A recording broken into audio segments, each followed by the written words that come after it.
Peace. Welcome to the show. Yes, Quins and Quins. Quinlins and Quinzinzinzins. Welcome, everybody. Kimberly Kidman, Sophia C's Beauty, Rich Kidding, Heidi L, Glitteretinos, Aish, Elliot's Luxury, Debbie in the house, Nicole Pancakes, Caroline Steele. Oh my God, we got so many mods today, thank God. Tina Monarch, Kari Melanie Rice, Kelly Carrick, The Luxury Bucket List, Vicent, Chauvin, Apple Blonde, Sweet Things, Dorcias, Mahones Kileki, Francesca. How's it going, everybody? Mwah. Welcome to the live stream. Woo, woo, woo, woo, woo, woo, woo, woo. Ginger of Wana. Yes. Good morning, everybody. And if you are in good old dusty Europe, good evening. How's it going? And if you're in the penal colonies, then I say good morning to you too, I think. Oh, thank you, Debbie. Love the shirt. It's an oversized little shirt. We're very religious, very spiritual. See, we got our little lion. This thing. I can't wait for some troll to comment in the videos that we're going to film today and then post them in the subsequent following days. I can't wait for the trolls to be like, oh my God, I can't believe he's sitting there with his fake Chanel necklace. Honey. Disgusting! Disgusting. Only thing fake here is your attitude. Your attitude. The only thing fake here is your hater attitude because you keep watching every video religiously, obsessively, which means you're a lover, which means you're not a hater. You're trying to be a hater, but in reality, you're a best. A best. The original Manolo gal. How's it going, sweetie? Hi, Celeste. Angie's Home Kitchen, hello, how's it going? Gorgeous Lee hair, Dacob. Thank you so much, you guys. As always, before the stream, I wash the hair just for you. Otherwise, I keep it in a bun, keep it nice and oily, okay? Nice and oily. Well, you know, they say you shouldn't wash your hair every day because, like, if you wash it every day, it gets very dry. So I just, I let my hair oil up. I let my hair lube itself, in other words. And then, you wash it, twice a week or so. Sometimes, if you're not very oily, you can wash it once a week. It's okay. It's okay, you guys. It's okay. These are tough times. It's okay. We can be a little dirty. Love the background. Thank you, Monarch. Thank you so much. Hi, Zach. How's it going? Midweek stream, baby. Oh, my God. So I have so many details to share with you. We have one heck of a show today, but also today we're going to have the after show. It's our yes, believe it or not on the weekend, but today. So after this stream is over, we're going to have another live stream exclusive for our Tier 2 members and Tier 2 patrons. So you have about an hour, 2 or 3, depends how long this stream is going to be, time to upgrade if you're a Tier 1 member or Tier 1 patron to Tier 2. Or if you're not a member, not a patron, you can become one and then join us and spend even more time together in the after show. Now, just a quick little sneak peek for the after show. I have Chanel intel, about the latest fall winter 25 collection. Details, honey. How much the shit is gonna cost. I got the prices. We're going to talk about it. That's all stuff for the after show. Also, we're also going to talk about Toblerone or Toblerone chocolate that was in my DMs. We're going to talk about that as well in the after show. But anyway. And then we have like a little telenovela going on in the after show as well. IYKYK, my lips are sealed. I cannot talk about the telenovela in the main show. Obviously, you know who you are. But what I can tell you, for this show, we have one heck of a free show as well for you guys. Don't you worry, I'm not keeping the best stuff for after. We always have the best stuff. The best stuff is in the main show. The best stuff is in the after show. And today we're going to review a fashion show. We're going to talk about fashion. We're going to throw some shade. Also, Jackie from Jack's Bag Attack. I want to say, Jackie, hello, my love. I read your comment at the beginning as I was getting ready. I was like reading the chats quickly. By the way, thumb up the live stream if you haven't already. Let's get those thumbs rolling. Hi, Tracy Renee Riviera Fernandez. Never wash your hair more than twice a week, no matter what race you are, period. Thank you, Tracy. And I do only twice a week when I have a stream. Otherwise, a hoe is oily. And proudly so. Shiva Bukhari, how's it going? Miss B, how's it going? So happy it's a daytime stream on a sunny day. Perfect combo, Dacob and a sunshine. Thank you, Miss B. Thank you so much. So, my dear friend Jessie from Jessie Style, by the way, go subscribe to her YouTube channel. She's amazing. She's very misunderstood, and I'm sick and tired of people throwing shade at Jessie. Jessie is wonderful, and she's very clever just because she doesn't, you know, show certain aspects of herself on her channel when she talks about bags. This and that doesn't mean that she's not the sharpest tool in the shed. She is extremely smart. So don't you come for Jessie, because if you come for Jessie, you got to deal with me, okay? So there's that. Now, Jessie was, again, clever enough to touch base on, what's her face again? No, Sophia Sees Beauty says Jessie is so sweet and people are always throwing shade at her. Not on my watch. Not on my watch. That's why I'm saying this. Jessie is a wonderful, wonderful person. Francesca says, I love Jessie. I found her because of you. She was ahead on the spy bag. Oh, Jessie is light years ahead of everybody. Okay, and this is why most of the bitches from Australia don't like her. They're jealous of her. They are jealous of her. Yes. Yes, the penal colonists. They're jealous of her because she gets there first. She knows exactly what she's talking about. Did you notice that everybody from Australia, not everybody, of course, Kaz is an exception because 5 foot nothing is another miracle on YouTube. Go subscribe to 5 foot nothing as well. But the others, girl, they're all weeks or months behind Jessie, and they all copy her topics. They all copy her style. But then they throw shade at her because they cannot be her, but they want to be her. You know that Jessie, she was the first one from luxury YouTube to jump on the Labubu shtick, okay? She got me hooked. This is all Jessie. Jessie was the first of our ratchet. Hi, Terrie. Teresa McGuire in the house. How's it going, sweetie?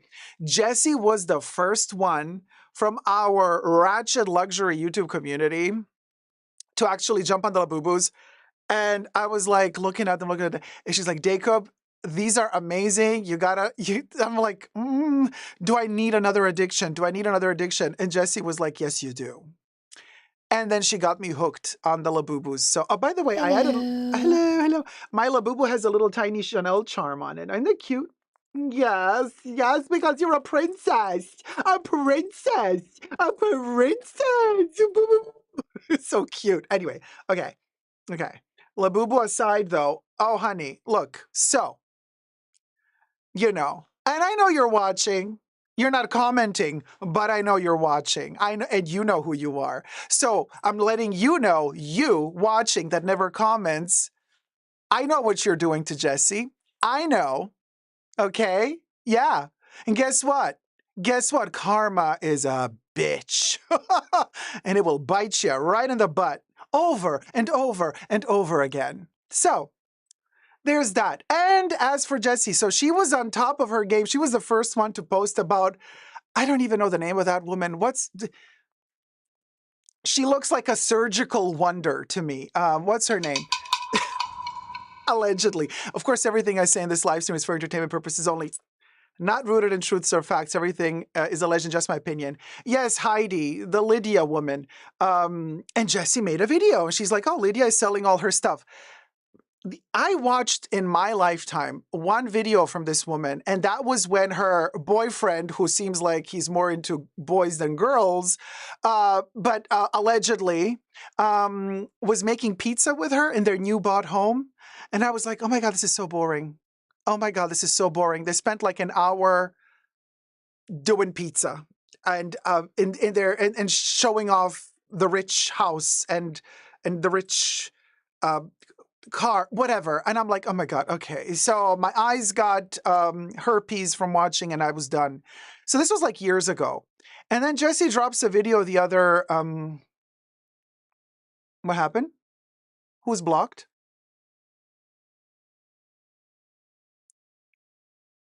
Please unblock. Who's blocked? Please, what happened? Debbie says, Aish, please unblock. Okay, because I always react to Debbie, because Debbie's our queen moderatrice, so I'm always very susceptible. When Debbie sends a prompt, I immediately react. What happened? Aha, please unblock Chauvin. Okay, please unblock Chauvin. Thank you. Thank you for letting me know. And so, yes, that's her. Like, the heating is not working in my car, so I'm going to the Savoy. I'm going to stay at the Savoy because I can't handle. That's it. Yeah. Okay, we did it. We unblocked Chauvin. Sorry, Chauvin, it was a mistake. There you go. Chauvin is back with us. Okay, all good. All right, so here's the thing. So she's always playing these games, you know, like a bag, this, the luxury, I don't know, whatever. And apparently she's now selling all her bags. Don't they all, at a certain point, sell all their bags? They all sell their bag. And first of all, they're going to spend years and years and years, okay, years and years and years, accumulating more and more followers. And all the suckers watching them, they're going to be, you know, subject to all the promotions that happen in every video. Oh, by the way, use my link to buy this ugly something with no brand that I'm getting money from to show you, while I am going to be wearing Cartier, Van Cleef Arpels, but you're going to get to buy the cheapo jewelry that I'm going to get money for, promoting it to you. These people that then accumulate all that wealth and all those things that they don't really need, and then at a certain point they need money for whatever reason, and then they're going to make these videos about, I'm purifying, I'm cleansing, I am getting rid of my entire collection, I'm going to sell everything. Okay.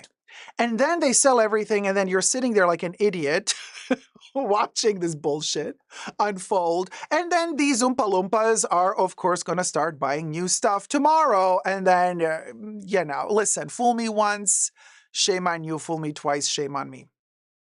So Jessie makes a video, a reaction video to her, you know, to the Millen woman saying what she said. And her video, for Jessie's standards, does very well and goes viral. What happens then? All the other YouTube luxury Oompa Loompas, they're like vultures, like parasites. They leech off. They're like, oh, Jessie made a video that did really well. Let me do one too. Let me do one too. And now they've all flooded YouTube with their personal take on the Millen selling her bag situation. Girl. And I'm like, I'm sitting there sipping my tea thinking, yeah, Jessie was the first yet again. You know, and then they're going to throw shade at Jessie, and then they're going to be like, nya, nya, nya, nya, nya, nya, nya, nya, nya, nya, nya, my ass, okay? She is the real bomb diggity. Jessie from Jessie Style. So go follow her channel. Subscribe to her, and you can unsubscribe to the rest because who cares? I'm kidding. Subscribe to everybody. You know me. Whatever. People take everything too seriously anyway. Who gives up a toot? Could you imagine? Oh, yeah, I'm selling all my bags. No, not going to happen. No, thank you. So there's that. So shade aside, that's why you come to the channel. Already subscribed to Jessie, says Rock Punk Ballerina. Thank you so much. I don't care what happens in life. I'm not selling not one bag. I hate the simmercials. Is that misspelled? Or is this a word I've never heard before? Simmercials. Maybe commercials on people's channels for things they won't wear. I stopped watching. It's so annoying. I completely agree with you. I think you meant to say commercials. Already subscribed to Jessie. Jessie's awesome, says Flora. Fabulous. Okay, well, there you go. Hi, Johnny. Yeah, they promote the brand. Sure. Yeah, May. Hi, May, by the way. Yeah, for sure. They all like, oh my God, I love it so much. And then they don't wear it to go to their little events. Talar. Thank you, Talar, for becoming a member. And, look, and I, you know, I don't know who's another one who's selling her stuff at the moment. Yes, Maria Draganova. I love my Maria because she's always so kind and sweet. But I'm like, girl, you're selling your black Chanel heart bag. And I mean, you're either in really big financial trouble or something. What is going on? Like what? Like, I get it if you're selling your clothes, it doesn't fit anymore. You don't like the cut, the shape of the proportions. You just grow out of stuff. But you don't sell your Chanel bags. You don't. You just don't. I'm sorry, you don't. I don't care how many you have. Each and every one is special, okay? It's like getting rid of your kids. Well, some people do. But, so I'm just saying, like, not, uh, not. Also, I have Intel. Okay.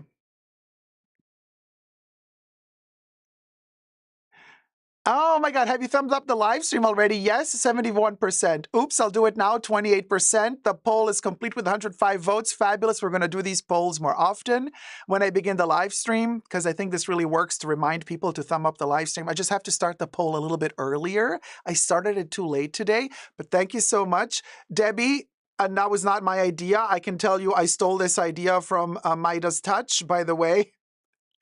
Midas Touch. Oh my gosh, political content. So we're not going to talk about that here, but I love their channel. And they have like 4 million subscribers. So when he live streams, he puts the poll up and I'm like, credit where credit is due. I don't know if he invented this or if he got it from someone else, but I definitely saw him do it. And I was like, this is amazing because like Debbie and Gloria usually break their thumbs or fingers typing away. Please, guys, remember to thumb up the live stream. And I'm like, oh my God, I got to take away the burden from them typing 100 times before the stream even begins. Like, guys, please remember to thumb up. So I thought to myself, this is genius what Midas Touch is doing, because if they put the poll up, then Debbie doesn't have to type away all the time. And Gloria doesn't have to type away all the time, because you guys, when you tune in, you get to see it immediately. So this takes a lot of work away and a lot of stress away from the mods. So this is why I thought this is a great thing. Let's try to do it. Thank you, Midas Touch, for inspiring me. Okay, there's a tip coming in. Thank you so much, El Carlos. El-Carlos donated de $5. First time catching the live stream. Wish you the best. Always enjoy watching your video. Oh man, thank you so much, El Carlos. Listen, I know St. Patrick's Day is over, but I really like this idea of doing this. So we're going to do it a little bit longer just because.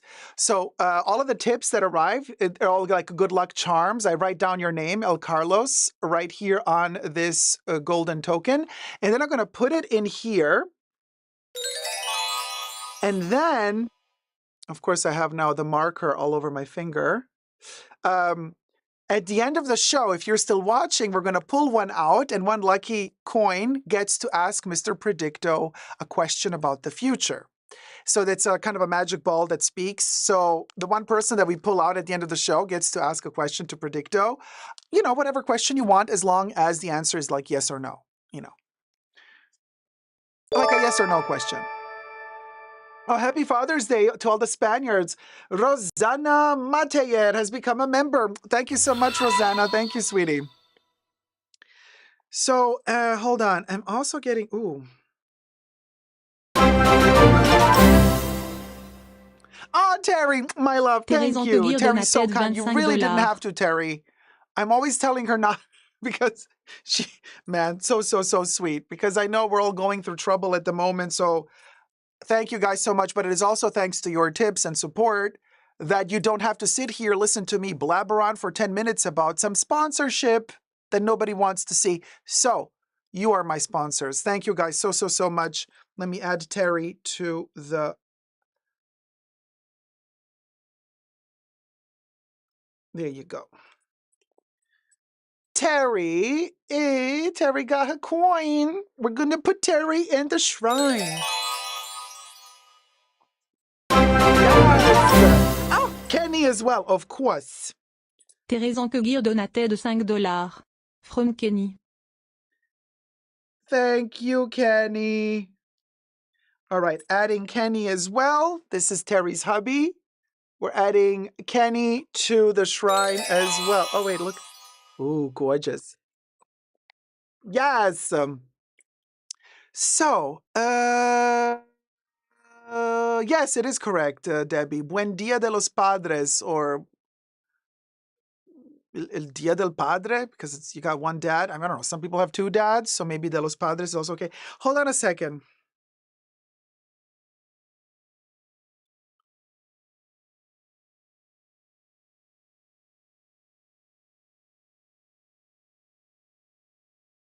Sorry, we're at 89. You guys, I'm multitasking. I'm writing my sales associate.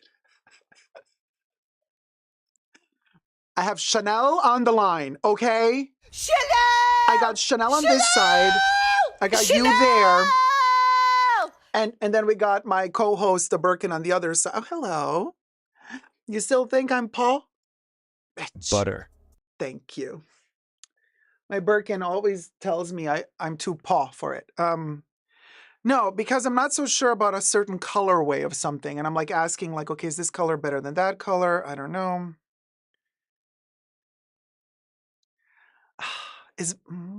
Okay. Okay. Hold on.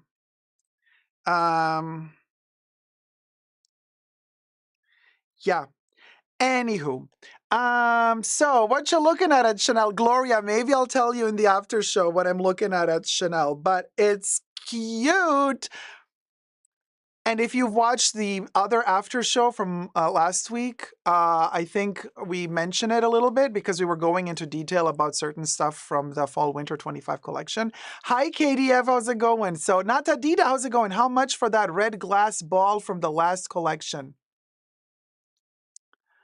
I'll let you know in the after show. I got the price. That's all after show talk. But anyway, so, okay. Excited.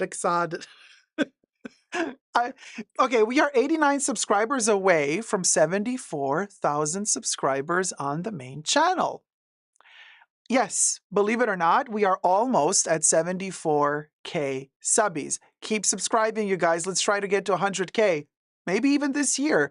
We are 89 subscribers away from 74K. I'm super excited. Yippee skippy. Also, yeah, so I'm, times are a little bit tough. I'm not gonna, bore you. We all know it's difficult. Economy is a mess. Politics are a mess. Everything's messy. Um, and I have this tendency of like, I isolate myself. And I think I've been already preconditioned because we had the lockdowns during the candy cane, for lack of a better word, So the lockdown period psychologically kind of already preset me to just, chill at home. And I feel great. I don't like going out. I don't like hearing all the fights and all the stress on the streets and all the weird stuff. So I'm like, and I noticed just a couple of days ago, I'm like, oh wow, I just kind of reset myself back to the lockdown days. I'm like, I barely leave home. And so on one end, yay. On the other end, I'm like, oh no, becoming again one of those social recluses. So I'm like, I need something to kind of pep me up, to make me want to leave the house. You know what I mean? Like, oh, I need to find joy in, joy in, walking in nature. With my luck, a tick would probably end up biting me, or mosquitoes. But no, so I'm thinking, yes, okay, let me leave the house. What do you do when you leave the house? You go to Chanel. Oh my God, this sounds so entitled and bad, but I'm not talking about Chanel fashion. I'm talking about Chanel beauty. You can also buy a lippy. You don't have to buy a bag for $10,000. It can be anything, okay? But Chanel is my happy place. I kid you not. I know this sounds so bad. And this is also why I have a Chanel Instagram account. Not a Chanel Instagram account. Chanel comes for you if you say that. It's not a Chanel Instagram account. It's a fan account where I photograph the little trinkets and things that I have from Chanel. Hi, Kev. How's it going, my love?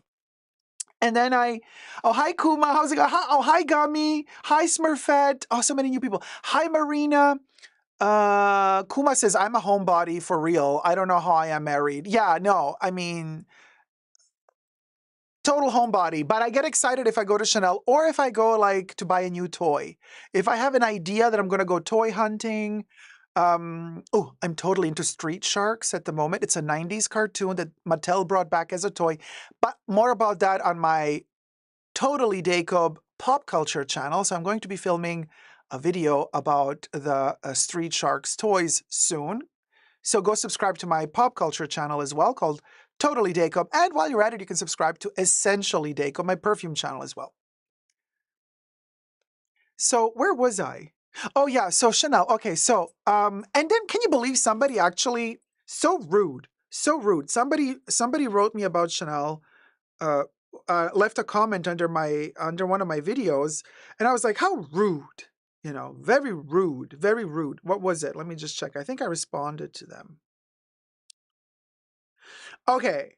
So here, Chanel 2025 collection revealed the good, the bad, and the ugly. And that was a video I posted about all of the details, accessories, shoes, bags from this latest Chanel Pret-a-Porter collection, Fall-Winter 2025. Pret-a-Porter, ready-to-wear collection. Somebody commented. Somebody who calls themselves Lisa Herod. Girl, the name. Okay. She says, this is a public comment. Since when has haute couture been affordable, sensible, practical, wearable, or rooted in reality? Never been the point of high fashion. Why complain, especially about the money? It is what it is. I'm like, this is not an haute couture collection, Lisa. It's a pret-a-porter collection. Do you know the difference? Okay, I had to do it. I had to do it. I had to do it.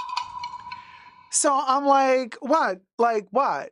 I'm like, what? I'm not allowed to complain about the prices, about their price. Why am I not allowed to complain about their prices? Why are you telling me like, it's haute couture, baby? I'm like, no, baby, it's not haute couture. It's pret-a-porter, okay? Yeah, big difference. Thank you. And then, and then somebody else on the same video, school is in session.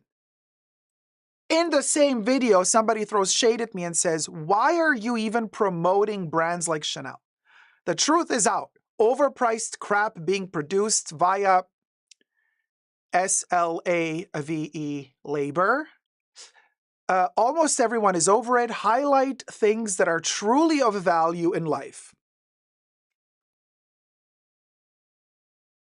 And this is a comment by SM Sucks. Also public comment. I answered, I'm not sponsored by the brand. Not sponsored by the brand. And I am not affiliated with the brand. What I am doing is sharing my personal opinions. You don't like my opinions? Don't watch my videos. Easy. Move on and be at peace somewhere else. It's that freaking easy. It's that easy. Why are you so quick to desperately want to jump and click onto a video that is literally entitled Chanel and has a thumbnail with Chanel products in it? And you want to click on that video, but then you throw shade at me for saying like, oh, stop talking about them. It was not clickbait. The video did not say, I'm going to make a video about kittens falling off of pianos. And so you clicked to see kittens, and instead you had to sit through 20 minutes of Chanel talk. The video says it's a Chanel video. It's a video about Chanel. The thumbnail shows the products I'll be talking about, and you still clicked on it? Honey, something's wrong with you. Something's wrong with you then. Ginger! Thank you so much, sweetie. Ginger Kilo Alania Wana donated $5. Love you. Thanks for your live stream. Thank you. Wait, I can't write the whole name on the thing, but I'm gonna write. So wait, Ginger, what was it? Ginger Keola? Sorry, I'm looking to spell at least the second part of the name. Ginger Kealohalani Awana. Okay, but I'm gonna do Ginger K. Okay, because because we can't fit it all on the coin.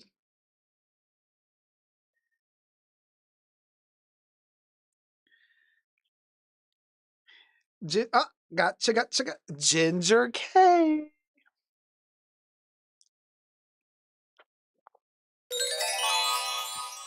Yes. Thank you so much, sweetie. And then, okay, on other people's channels, in the comment section, people come for me. Oh, honey, don't think I don't know. I'm not going to answer, but I know. People say, oh, yeah, Dacob is so negative. He always like criticizing everything so negative, so negative. Really? Interesting, because I have a feeling that we are actually quite positive here. We're trying to uplift each other. Just last live stream, we were talking about how powerful and wonderful women are. We were talking about having fun with things. Certain objects are so ugly that they're kind of cute and you really want them. I would not define my channel and my content on my channel as being like pessimistic and negative all the time. Seriously, I mean, be honest with me. Tell me in the chats, like, what will go, will go. What? There's a difference between intelligent criticism and straight up negativity. Thank you, Akulu. So, well, the truth is often unpleasant, says Natadida. Because we're being honest, you mean.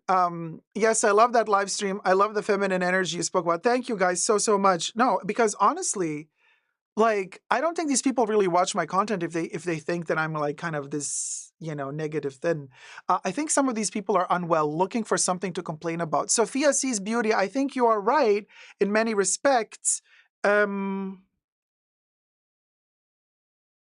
in that respect, I just wanted to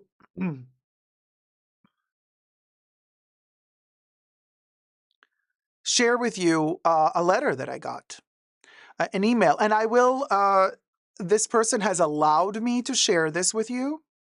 Okay. I will just not tell you what they do, and I'm not going to tell you their name because they want to stay anonymous. But I'm like, it's like so annoying when, and by the way, these people from these channels, okay, when then somebody from their viewers throws shade at me in their comment sections, you think some of these Oompa Loompas would defend me? No. Not one single one of them goes into the comment section to be like, well, hold on a minute. No, they're just sitting there enjoying the fact that somebody's throwing shade at me in the comment section on their channels under their videos. Oh, I see what you're doing. Oh, girl, don't worry. All in my head. So, so it's like, the person leaving the comment, yeah, shady, whatever, let them do it. But you're moderating your own channel. This is your channel, and you're letting certain comments slip through and you're not commenting back at them? How very unprofessional of you. So anyway, I got this wonderful email, and I'm going to read just a tidbit of it. Dear Super Dacob, I wanted to take a moment to express my deepest gratitude to you. I have been watching your videos since 2018, and this person might be watching right now. So in case you are watching right now, I know you're shy. You don't have to write anything. Don't worry about it if you want to stay anonymous, but there you go. But just letting you know, I'm reading just part of the email. I have been watching your videos since 2018, some of the darkest times of my life. That year, something happened that shattered my sense of safety, leaving me to struggle with its aftermath in ways I never imagined.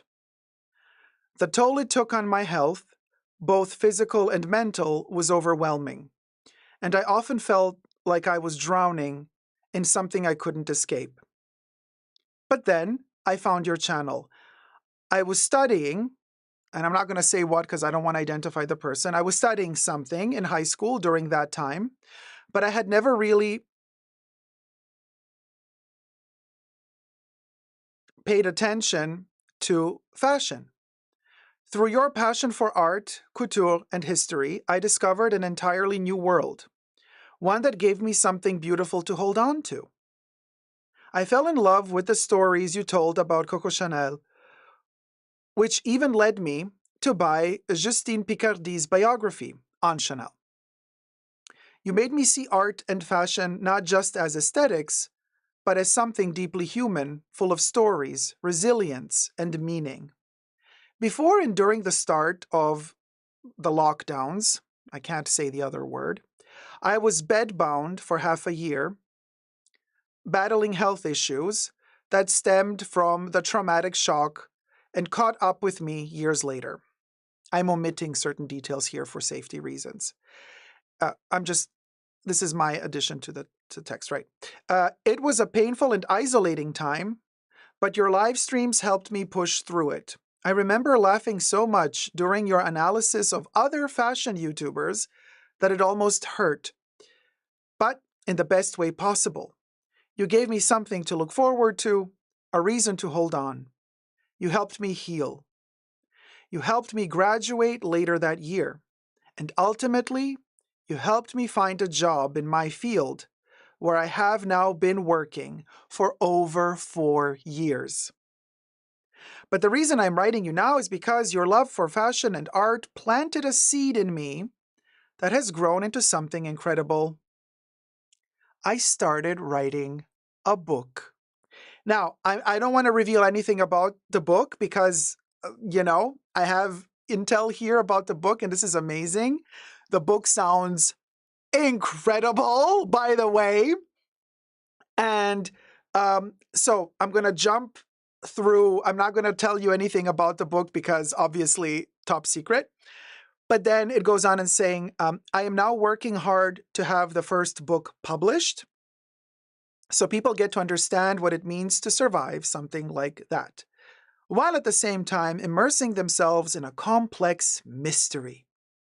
I want the reader to truly experience those emotions while unraveling the secrets alongside the main characters. I wanted to share this with you in many ways because your passion set me on this journey. Without your videos, I don't know if I ever would have discovered my love for art, history, and storytelling in this way. For that, I can never thank you enough. I have never been someone who comments on YouTube videos, let alone writes emails to his favorite YouTubers. I've always been too shy to say anything.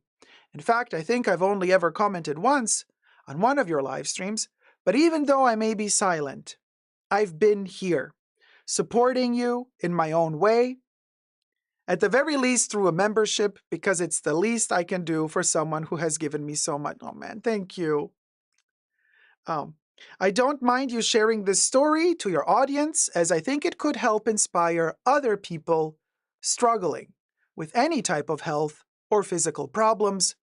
But if you do keep my identity hidden, please. Of course I did. And it goes on by saying, I know you would either way. Of course I would. With all my love and gratitude, and I'm not going to say from where, another chapter of life is beginning. So, you guys, this really, really touched my heart. And I was like, boy, I'm going to do more than just answer to the email. I'm going to address it right live during a live stream. And if you are watching right now, thank you so much. This email touched my heart, made me cry a little, but that's okay. Those were tears of joy, okay? They were tears of joy. They were not sad tears. They were happy tears. And it's moments like these that make all my work worthwhile. And for those haters out there who try to come for me and say, get a real job. Like, you're not, what is this? It's a calling. This is who I am. And I found my place. It took me years and years and years to find a place, to find a community, to find like-minded people. So by hook or by crook, I will keep doing this. And if people come for me and try to, for whatever reason, throw shade at me, throw falsehoods at me, water off a duck's back, as Jinx Monsoon would say. And for those who might misunderstand me for whatever reason, that's a possibility. We're not all fine-tuned the same way. I am ready to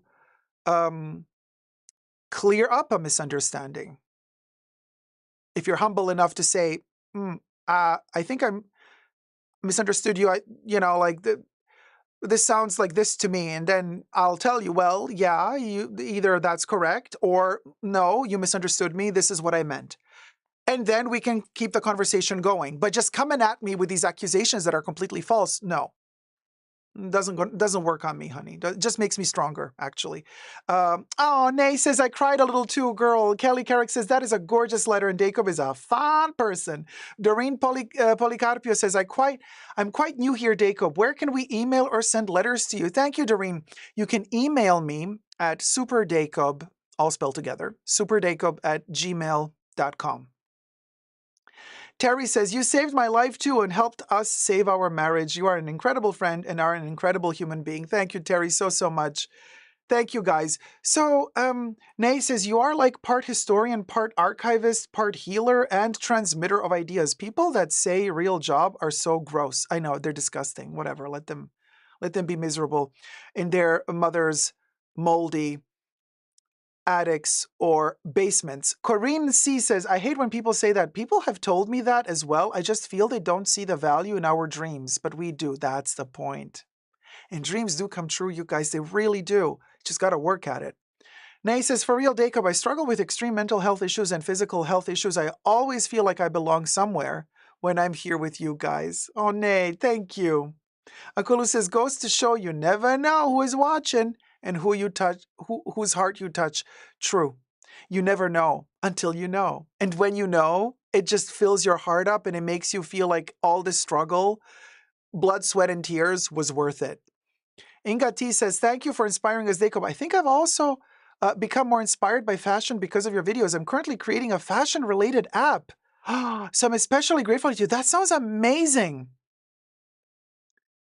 Oh, I love it. I love it. You know, we got to give fashion life again somehow. So we might as well start working at it. Debbie says, that's why he's super, not just Dacob. Aw, Debs. Emotion Engine says, you saved my money. You've de-influenced me from a lot of reckless spending. We'll go. Cecilia says, the bunker is my safe place as I have lots going on and I want to forget it all. Good. Yeah, these 2 or 3 hours we spend together during the live streams, we should just kind of also just chill, you know? Blanca Radka says, exactly, I agree. So many times you made my day. Oh, man, thank you, Blanca. Miss B, people always want to say something about me. Too, I'm a ballerina turned writer and work in harm reduction. I feel so inspired each day, and helping one person is what it's all about, period. Nay says, I love hearing about everyone's creative endeavors and dreams. And Kev, Dacob's content is truly unique. There's no one like him. Oh, Kev, thank you. Rock Punk Ballerina says, yes, I've been mostly watching after the lives, but they are so comforting. That is good. That's exactly what I want to hear, you guys. These are tough times. I'm counting down the days. Okay.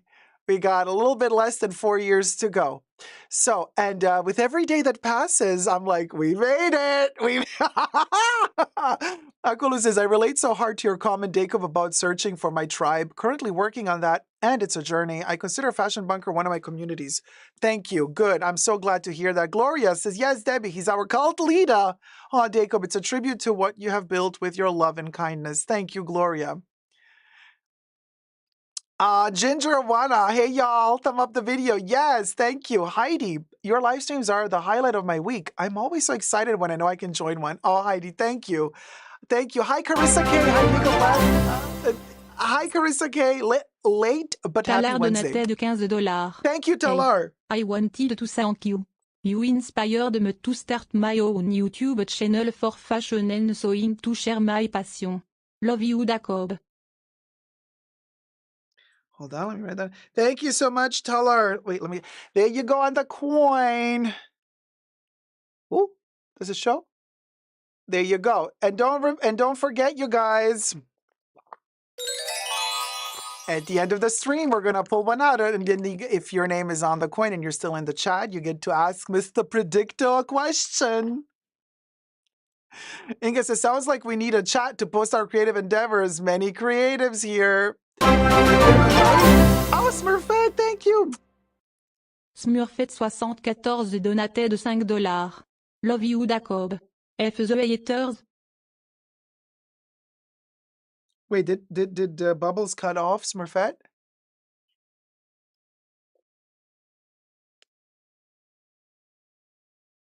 Kari says, heck, even my kids ask me when is Dacob's live. Oh my God, that is so sweet. Smurfette, here you are.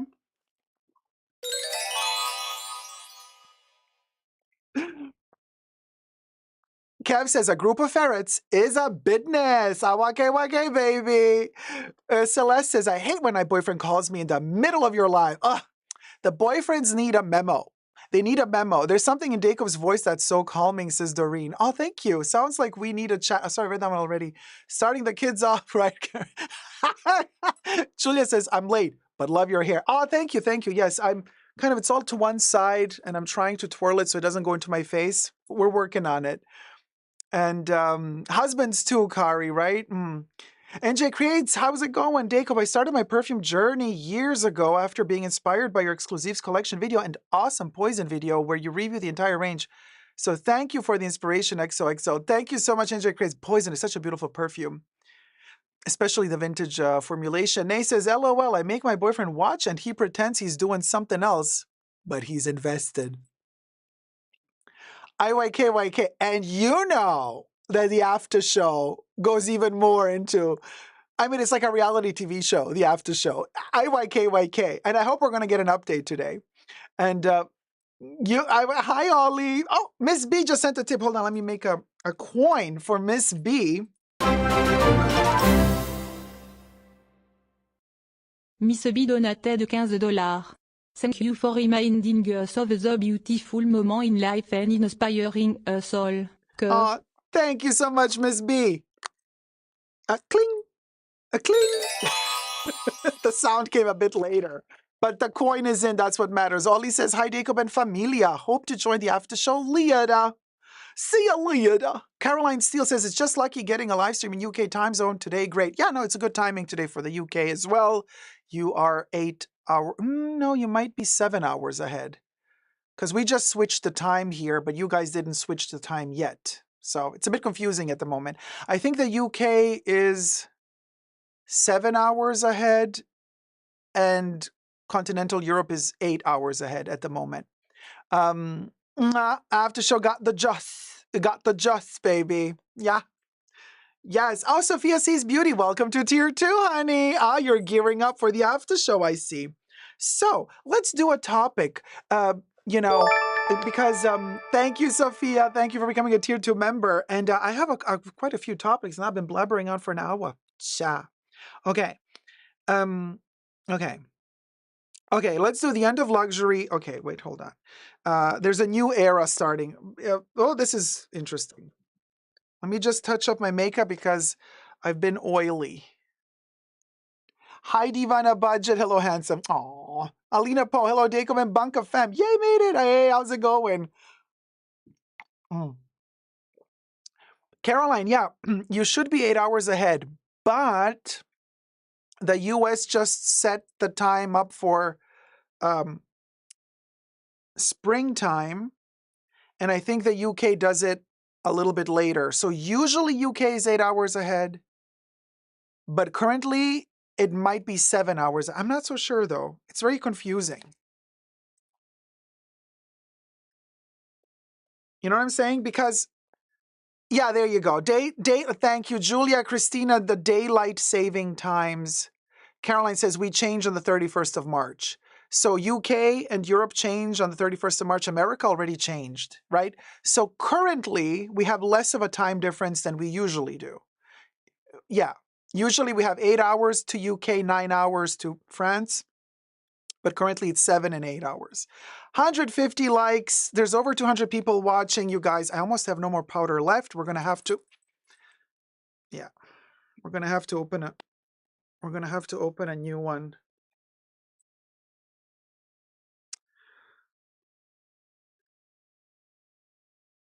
Oh my God. I'm going to get the last bit of powder out of this hoe, okay? Because honestly, I'm not going to waste anything.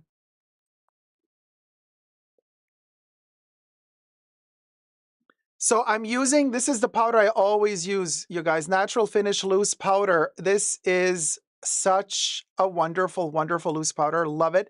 I've been using this for decades, okay? This is nothing new. Maybe I can put a product. For all my shopping people, wait, let me try to put a YouTube product. Okay, yeah, yeah. But it's a different color, but you can choose the color you want. Okay, so this is, let's add Bloomingdale's as well. That was Ulta Beauty. Let's also add Bloomingdale's. Like, I would click on all of them so people have options. Yeah, so I'm a sustainability queen, and I'm going to get all of the powder out. Okay, so I use currently a 20, but I also use it's a color 20. I also use a 10. However, you guys, the 10 is white. It's called like crystalline. And the white one really pales you down. So be careful with the white one. But otherwise I use the 20. And yes, Celeste, it comes in a 20, 30. It goes up to a 70. It goes up to a 70. It goes up really, really, really beautifully dark toned.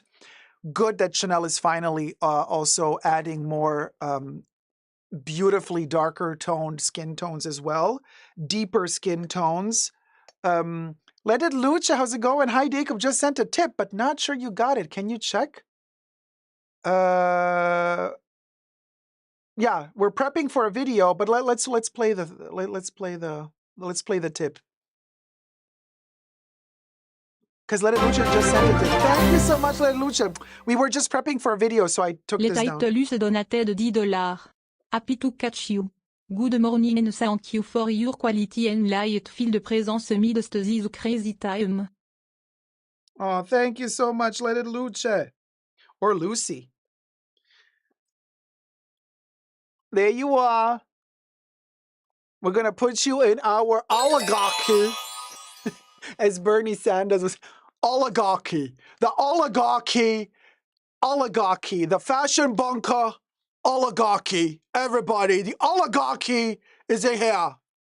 Okay, there goes. Sid says he will have got the tip. It takes a minute to show up. Exactly. Don't worry, guys. Inga T, thank you for becoming a tier 2 member. And Francesca says, thanks for product link. Yeah, so I posted, I think, Macy's, but there's also Ulta Beauty. There you go. So, oh, Ginger Awana says, I also tipped and it didn't show up. Huh. Today?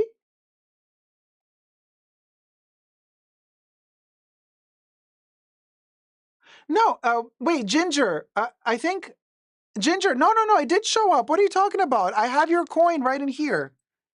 Let me find it. Remember, I said we're going to abbreviate it to Ginger K.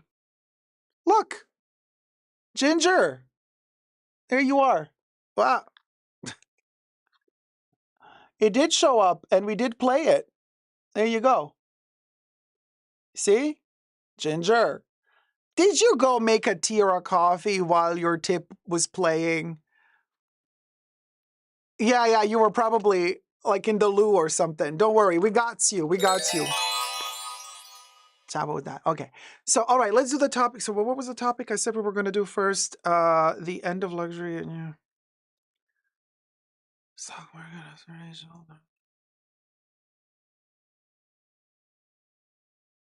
Yeah. So, we're doing...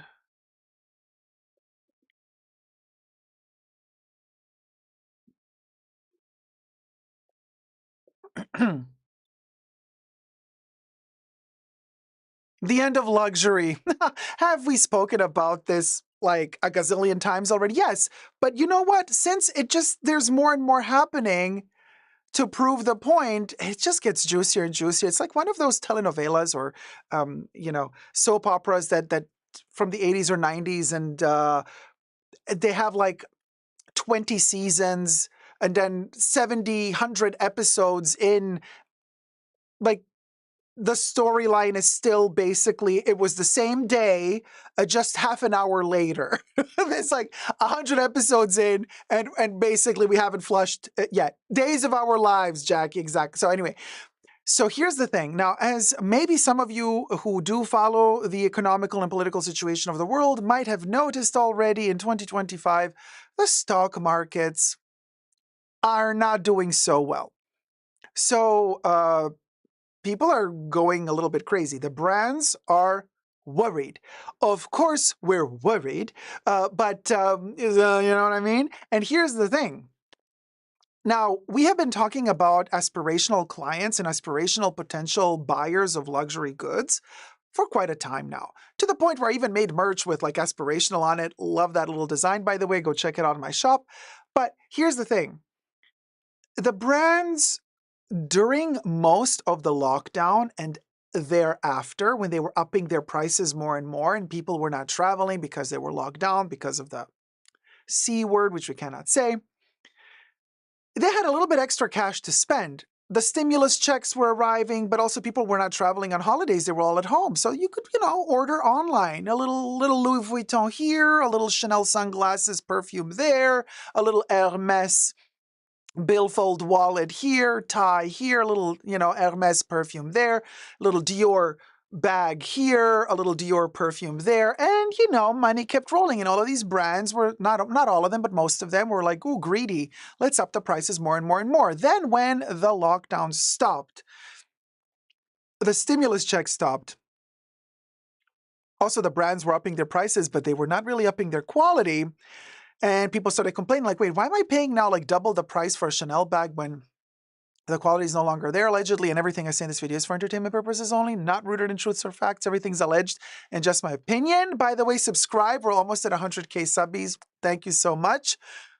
So it's come to the point where brands at a certain point started thinking, well, the rich are going to save us. Our rich clients are going to save us. I mean, we don't care if the aspirationals can't afford anymore purchasing a bag for $15,000, $20,000.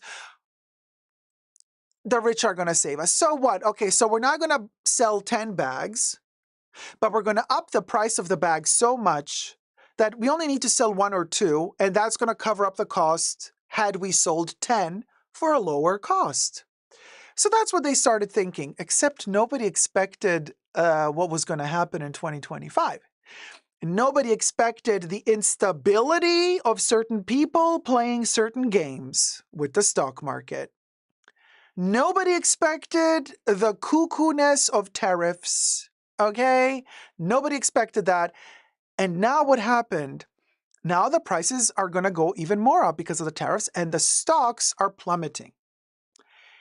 And so now a lot of these luxury brands are not only stuck with, well, they shat on us aspirationals. Now they're like, the rich are going to save us. And now the rich also stopped buying. Because when the shareholders are not happy and stocks plummet, oh, honey, the rich are not going to come to save you. When did the rich ever save anybody? The rich are not coming to these brands who have overpriced prices to be like, oh, you know what? I am going to now, oh, thank you, luxury brand who is now charging $30,000 for a bag that used to cost $5,000. Yes, I will be the one. I will give you my money. I will pay this extra money to save you, luxury brand, from this recession, from this stock market crash, from this terrible tariff situation, from this very precarious political and economical situation we're in. Yeah. So, no. It ain't going to happen, honey. So now we have a situation where the brands are like worried, very, very worried because the aspirationals aren't buying, the rich aren't buying. So what is the solution?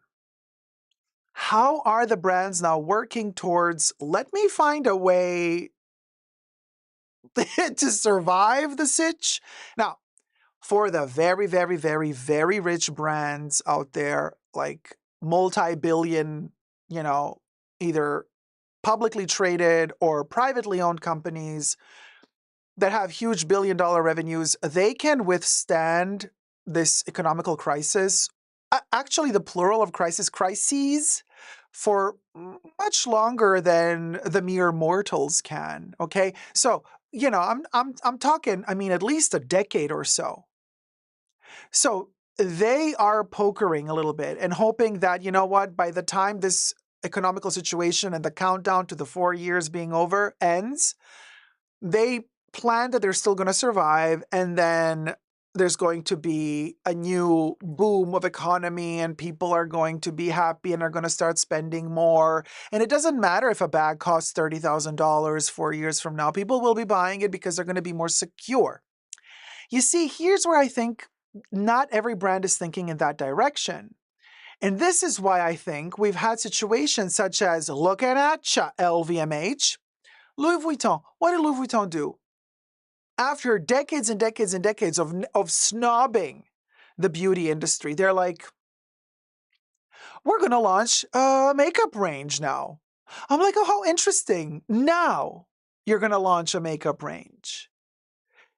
And then I go to look at their prices and I'm like, of course you're going to launch a makeup range now, because only now you have arrived to a point with your company, Louis Vuitton, where you got nothing left that costs under $100 to sell. And I'm not talking about you guys. I know that Louis Vuitton also does little refills of pages and papers for your agenda, for the diaries. I know that they also sell those little leaflets. And I know that those, although I think those are also by now above $60 per refill of the pages, correct me if I'm wrong. I haven't bought them in decades. Although I do have a little diary, the mini agenda, which I love. And I still use the pages from like over 12 years ago. I use it as a notebook. I don't use it as a diary. Just FYI, and I digress. But now they're like, oh, we got nothing under $100 to sell our Oompa Loompas. So let's do jewelry. Let's do makeup.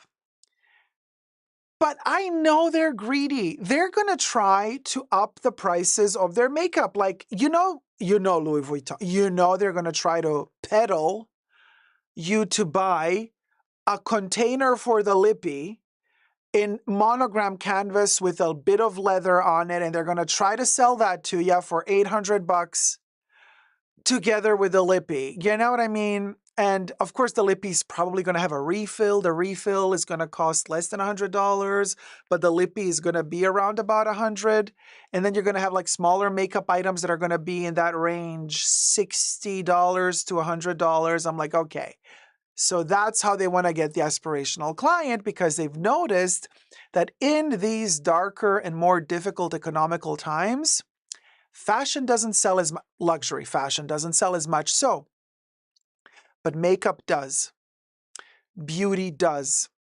People are more scared. People leave the house less. So people are at home being anxious. And when they're at home, what do?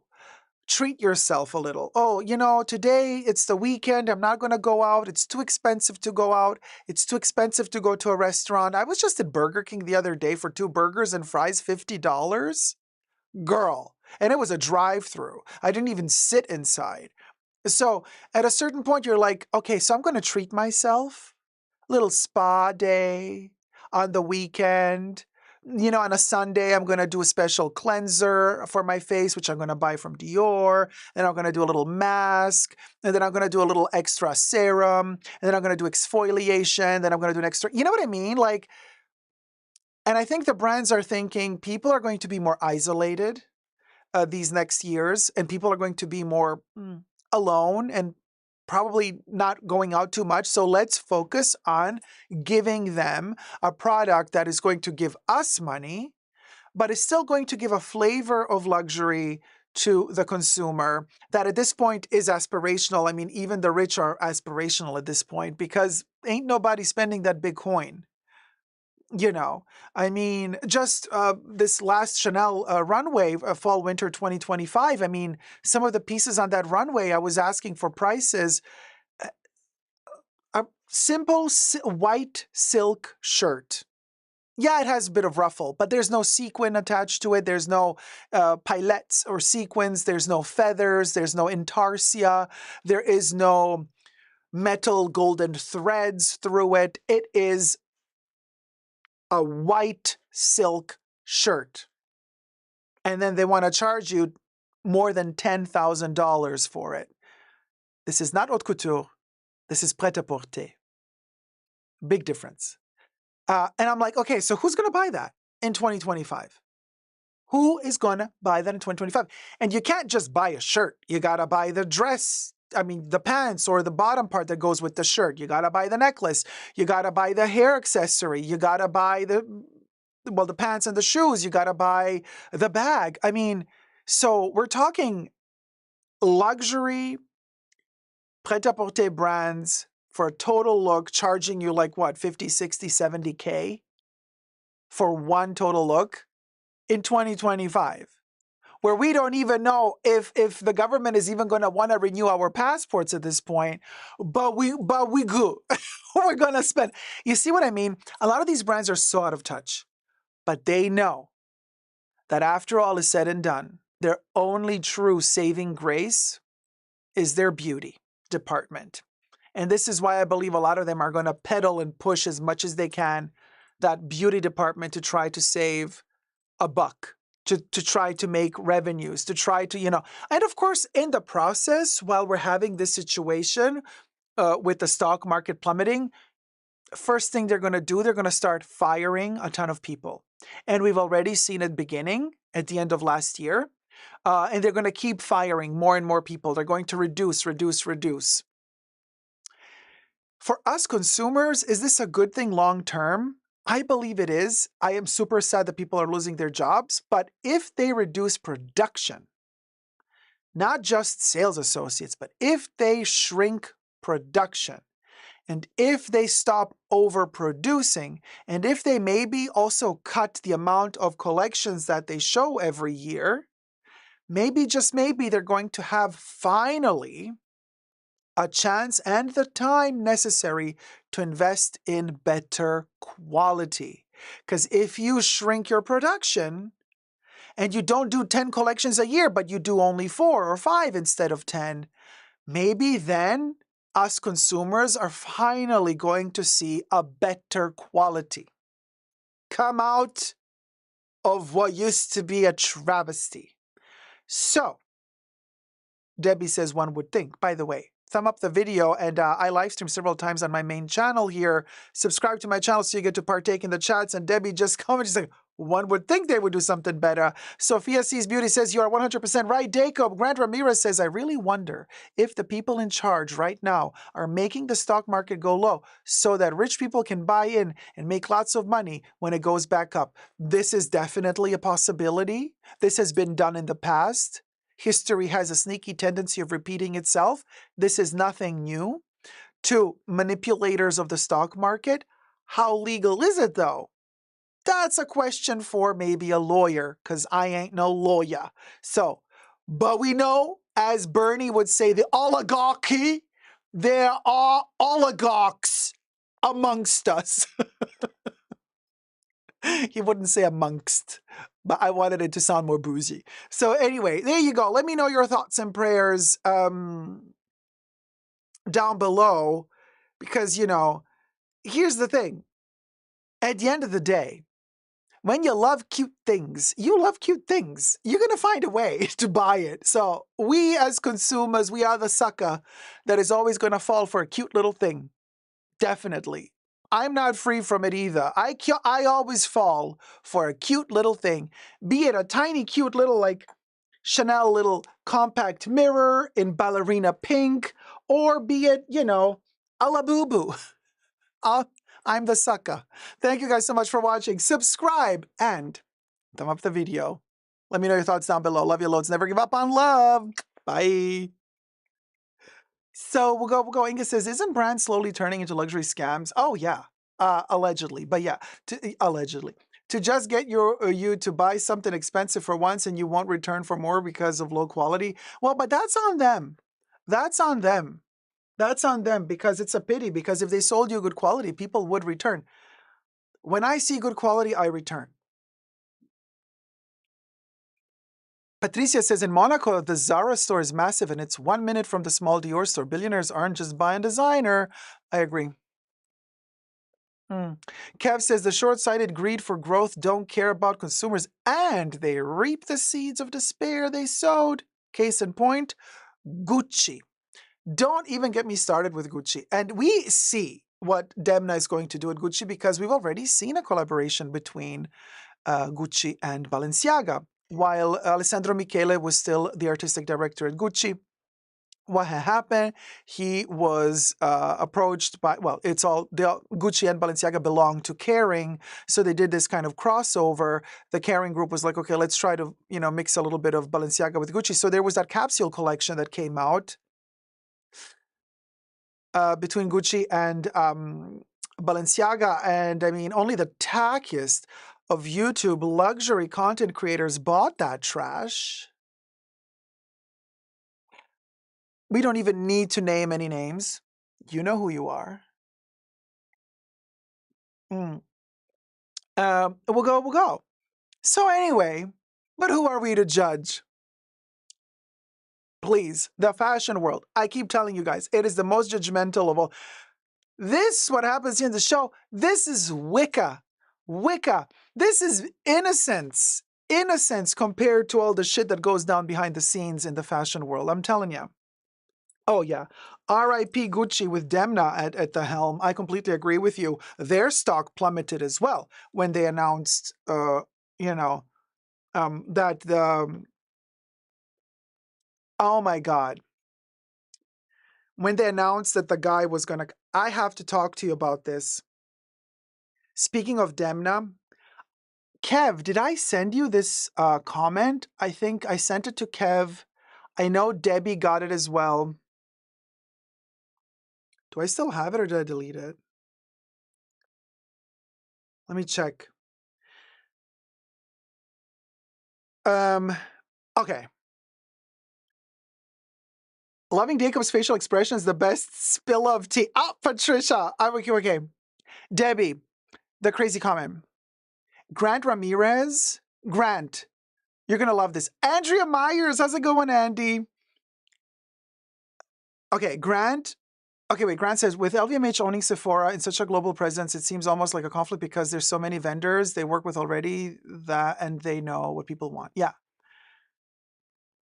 Now, I want Grant to hear this as well. Okay, so this is interesting for everybody who's into kind of fashion and analyzing why Demna might be so popular, but it is particularly, and I know we have a lot of lovely ladies in the chats here with us, but for my gay ladies as well, for the sisters in the chat, this might be particularly interesting to you as well.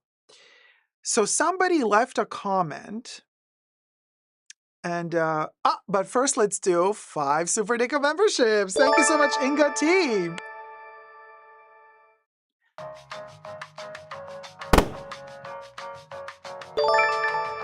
Ginger Awana was gifted a membership by Inga T. These are tier 1 memberships. Bank Beekman was gifted a membership by Inga T. Comme Avoir was gifted a membership by Inga T. And GAB was gifted a membership by Inga T. And the 5th one is hidden. Thank you so much, Inga. Thank you so much. And all of the new tier 1 members, start using your emojis now. Thank you, guys. Thank you. So here's the comment. Somebody left saying, Demna rising to celebrity status as the new creative director for Gucci is exactly what the fashion world and the gay community need. And after this first sentence, I'm already like, oh no. It goes on. We need him for all the right reasons. He embodies a new powerful gay image. A bearded, masculine designer who shatters old stereotypes. Demna sends a clear message to all bearded, gay, and bisexual men. You don't have to fit into the tech or home improvement industries to be successful. The stereotypical feminine gay designer has its place, but Demna's masculine presence broadens the spectrum of what gay men can represent in the fashion world, creating designs that not only speak to us, but to hetero men as well. It's time for a new narrative, one that everyone can relate to.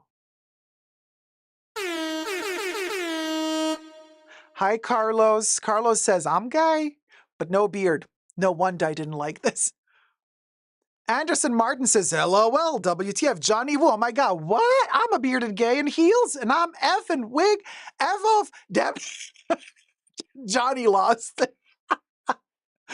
Mary Smart says, barf, OMG. Patricia says, I don't relate. Brenda says, hi all, sorry I had to vomit. I'm back now. Velasquez says, incredible. Corinne says, but he doesn't look like anything special. Stephen Delbert says, Skip, look at all my gay boys coming out of the woodwork. When the topic's right, they're there. Skip, right? Cecilia says, how much Demna paid this person to write this? Cecilia, for a second there, I actually thought, is this Demna writing it? Or Loic? Allegedly. We are also represented now, Debbie. And I love how he keeps talking about masculinity. Yo, yo, yo, bruh. Hyper masculinity, bearded man. I'm like, beard? I have a beard. I also got makeup on and long hair. I don't feel represented. I don't feel like a part of this. Johnny Wood says the scandal, the medal, the promotion. Something is rotten in the world of fashion. Kev says a bearded bald man with penchant for feet and poor hygiene. Well, guess what, you guys? Oh, Caroline Edwab's like, I'm crying. Guess what, you guys? Dacob, in true Descult fashion, Dacob answered. Dacob replied to the comment, Inga T, gay, but keep it masculine. Anderson Martin says, I'll shave right now. Where you gonna shave, Anderson? Upstairs or downstairs? That's because masculinity has never been represented at all in human history, says Gloria. I know. Y'all, have you all ever seen the Pope's designer, Filippo Sorcinelli, that a designer?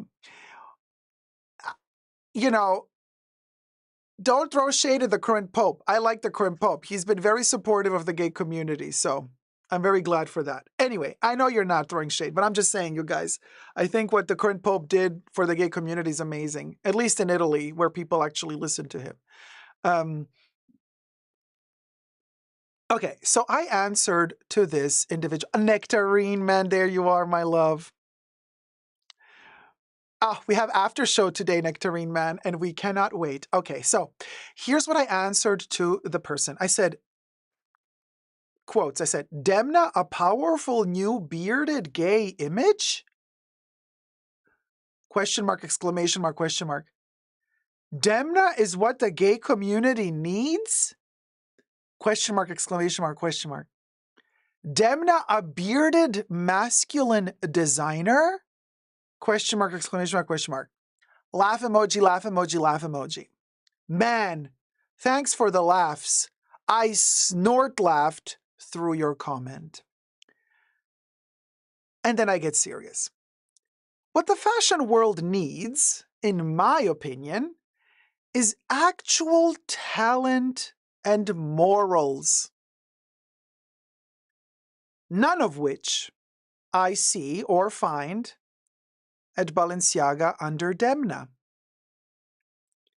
I don't care if he is bald or bearded or hyper-feminine and ladylike. I care for talent and I care for morals.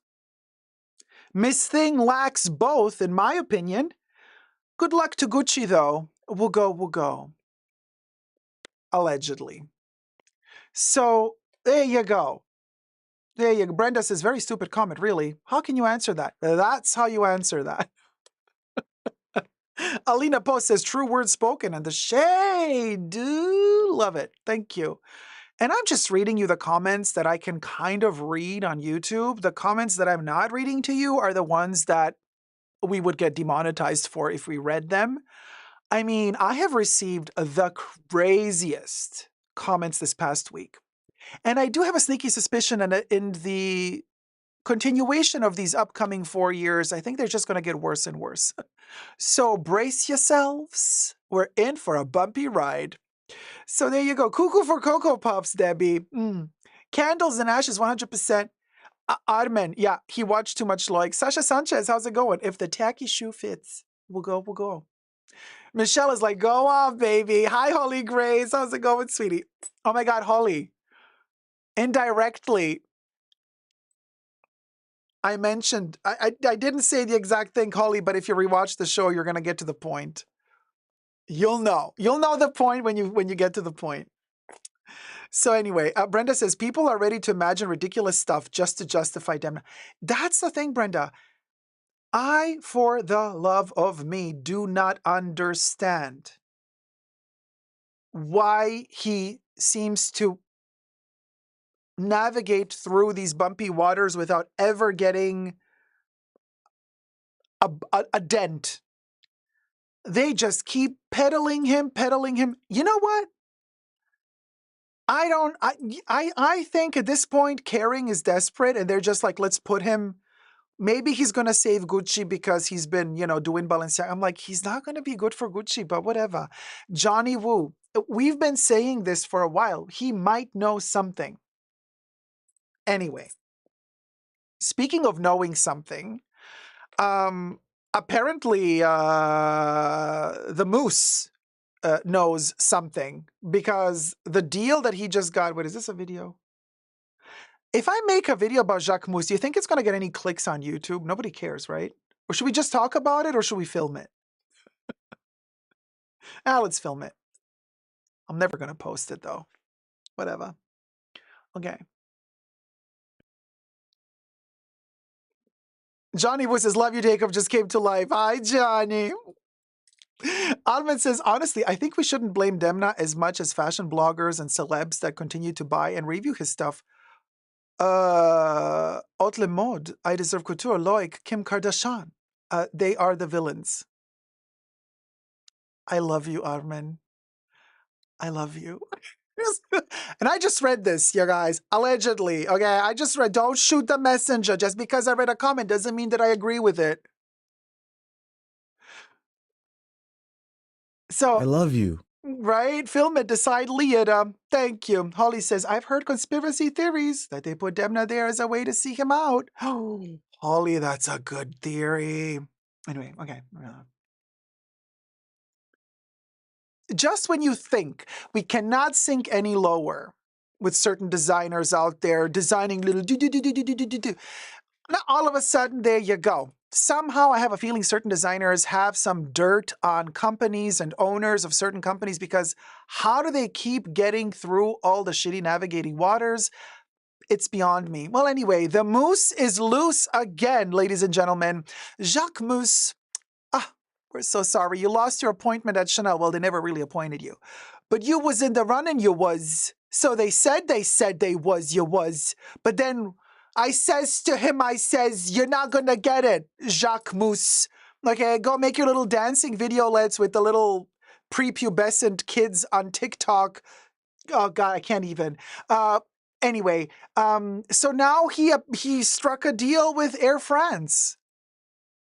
Everything I say in this video is for entertainment purposes only, not rooted in truths or facts. Everything's a legend, just my opinion. Okay? But if you're going to go in the subways of any country to put on makeup and dance your little dancelet, and you're going to have little girls crying over you and collecting millions of followers, and then the moose comes and does a little dance with you, girl, bye. Block. Okay, so here, I got pictures. Subscribe. Let's get to 100K subbies, sum up the video. So we're at a point where, here's the thing. Air France is announcing they're having like new first class suites on board, which are probably going to cost, I don't know how much they're going to cost, but I'm thinking like $20,000 per flight, probably because it's ginormous, the space. But they're also announcing new Boeings. And if these are the Boeings that have been crashing lately, then I'm like, God, honey, I'm not gonna, I don't know what Boeings they're gonna be, but if they are the Boeings with the bad rep, well, at least you're gonna go down wearing Jacqueline the Moose. Let me show you a couple of pictures. Y'all. Okay, so first when I saw this, now this is like most of those influencers that take the fake pictures. You know, you can rent a plane, not to fly, honey. No, it's like a little studio set, and the Oompa Loompas go there. They pay, I don't know how much money. It never flies off. It's just on land. It's a little studio set. And then you can fake that you're flying first class so that you can post it on your Instagram. Oh, the poverty. The poverty of the soul. So this is kind of one of those setups, except this is for Air France, so they made their own little installation. So yes, you get this luxury chair that turns into a bed, and you also get this little seat. This is all your territory, like you buy this new first class Air France setup, and you have this little curtain that you can close off, and you're all alone in your little place. Look how many seats you occupy, because you can tell by the windows, really. 1, 2, 3, 4, 5 windows means there's like approximately five people. So this is how I calculate first class, you see. So 5 windows, that's 5 rows, give or take a row, maybe 4 rows, 4 to 5 rows, and then you're going to have at least 3 to 4 people in the row. 3 people usually on the side, and in the middle you have 4.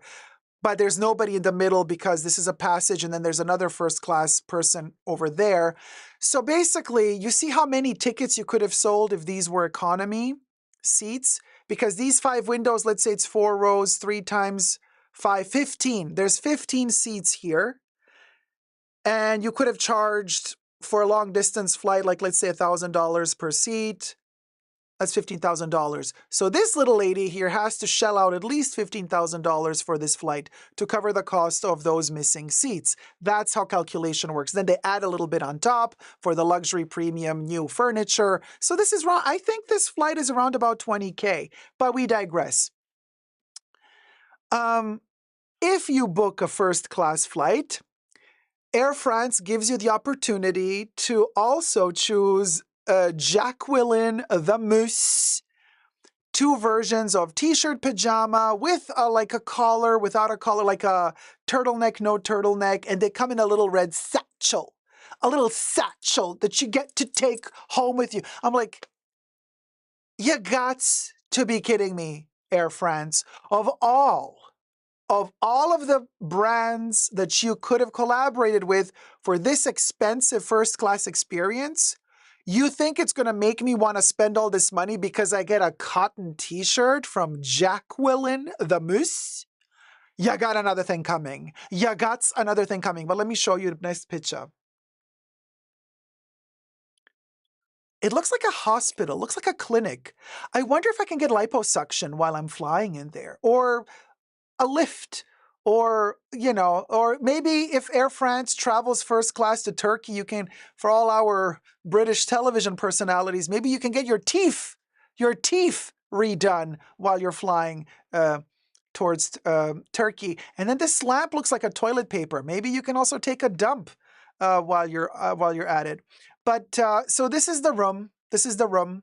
Very clinical. But it's okay. I can imagine poor Naomi Campbell, if she had to fly first class. You know, she disinfects everything. Could you imagine? She would take the whole time it would take to fly from A to B. She would spend that entire time cleaning this entire room for herself. We love you, Naomi, by the way. Next picture. Okay, well, again, it's the same old, same old. Next picture. Yeah, well, you get a little TV there. You get to watch a movie from a distance. You get a huge screen. Whatever, girl. Bah. Next pitch. Okay, here. This is the little satchel, the little red satchel with Jacqueline's logo and the Air France insignia. And they're like, look how bougie. Look at me traveling so bougie. Really, girl? Really? You're so full of yourself that you had to make this for your promotional picture? Like a passport or a passport holder with Jacquemus. Who wants to buy something like this? Honestly, the gloves, these are tiny hands, tiny, tiny hands. This used to be a Concorde. Concordes don't fly anymore, but I thought they were going to bring them back. Paulia says, which country needs a Jacquemus passport? The country of very thick carpets. IYKYK. The carpet country. That's why the color. That's why the color. Next picture. When are we going to get to see the Okay, there you go. She fainted after the lipo, allegedly. This is one of the pajamas with that tight neck and the logo. It's like Jacquemus, like, here you go. Look at this. Never seen before. Never. Never seen before. The art. This is art, okay? You're spending 15 to 20,000 a flight because you get to wear this. Unique design. You understand. Like, yeah. Paul Yes says, I'd suffocated that pajama. Yeah, I don't like when stuff is like suffocating me either, to be honest with you. Very clinical vibe, says Kari. Does it come with slippers? Angie, apparently it doesn't come with slippers. Next. So that's a little PJ shirt with the different alternatives, and it comes in this satchel. And I'm like, really? Really? Yeah, very capsule hotel, says Paul, yes. I don't know. To me, this is just giving me like, would not go, would not go. Is there any comment or anything that I can also share with you? They say available in 4 different sizes, only 4 different sizes. So you better be skinny, because only 4 different sizes. And 2 different necklines. Air France is giving passengers the option to choose the most comfortable option for themselves. Details include in the airline's equestrian La Première emblem embroidered on the chest, combined with a dual Jacqueline the Moose and Air France tag. For a playful touch, the pajamas come with a red poplin bag adorned with the Maison signature round square buttons.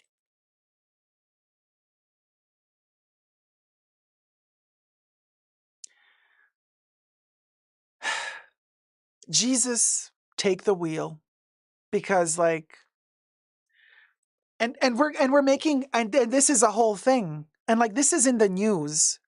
This is in the news that you're gonna get a cotton pajama, an ugly ass cotton pajama from Jacqueline. Of all the things, listen, Linda, I would have even preferred. You know what? Just give me a little Lacoste.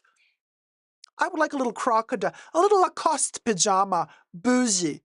Not this. Come on. No, not even silk, says Ginger. Not even silk. We'll go, we'll go. Kari says, moving on, nothing to see really. Love you loads, guys. Subscribe, let's get to 100K. Thumb up this video, and don't take too seriously what I say. It's just for fun.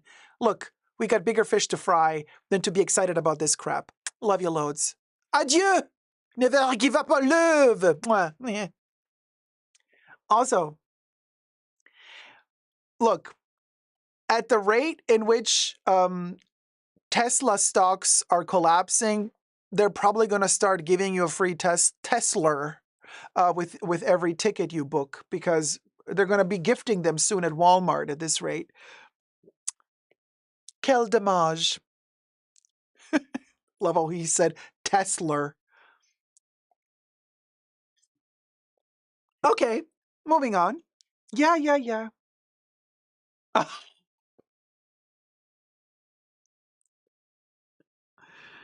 Next topic.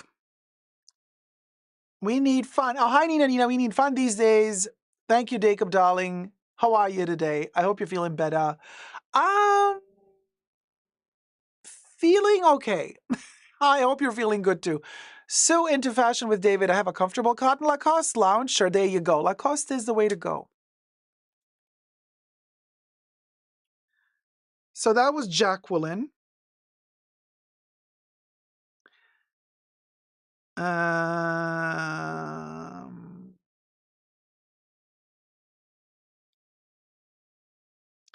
Court rejects Richemont design.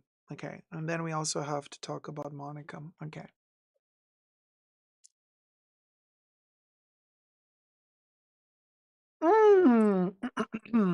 So this next topic, let me just see.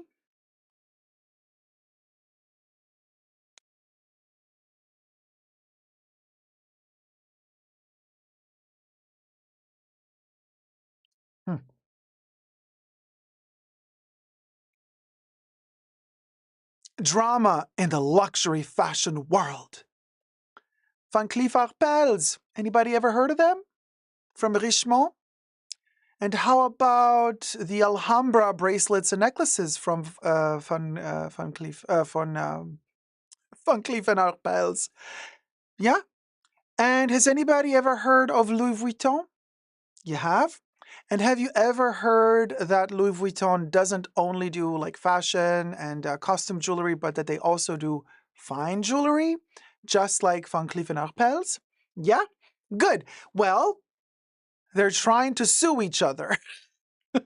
Well, technically, Richemont tries to sue Louis Vuitton.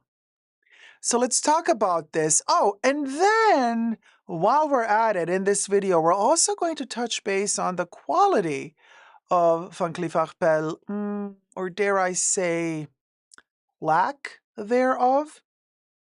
But everything I say in this video is for entertainment purposes only, not rooted in truths or facts. Everything's a legend, just my opinion. While you're at it, subscribe to my channel. Let's get to 100K and leave your comments down below.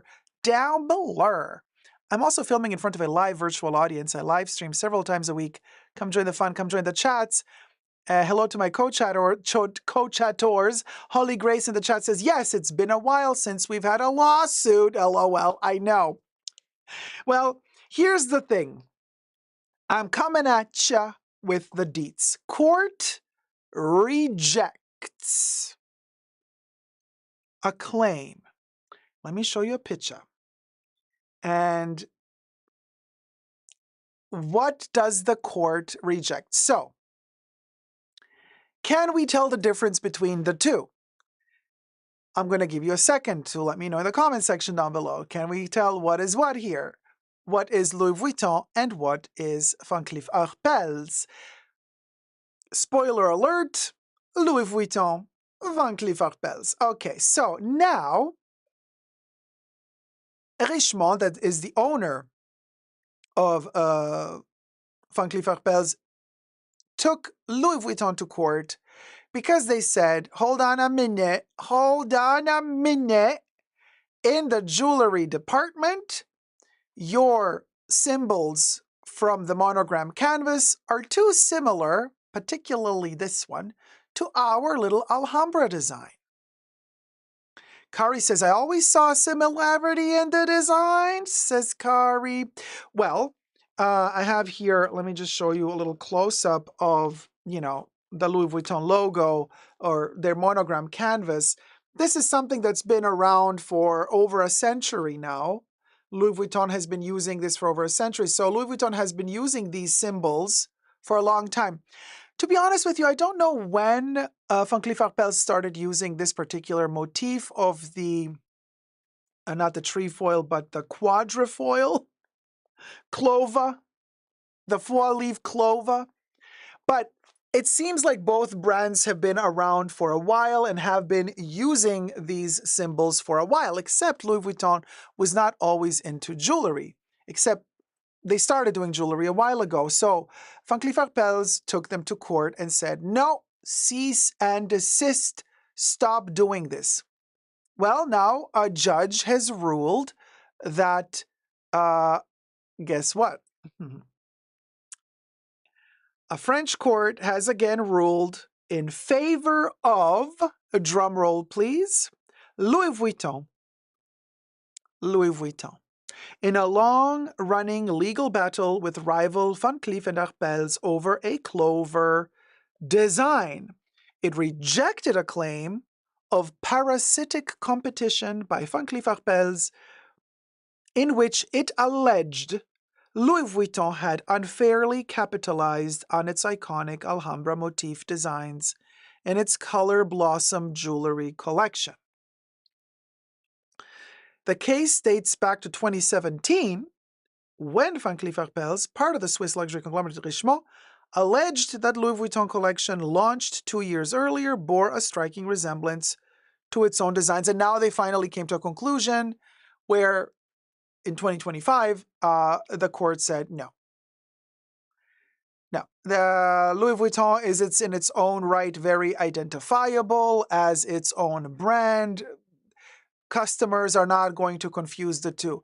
To be perfectly honest with you, me being more verse and prone to purchasing Louis Vuitton items, to me this is more Louis Vuitton then this is Van Cleef Arpels. Now, for people who don't care for Louis and who love Van Cleef Arpels and they love their Alhambra pieces, they're probably going to think the opposite of what I think, and that's okay too. But the courts finally said, no, you're not going to cease and desist nothing, Miss Then.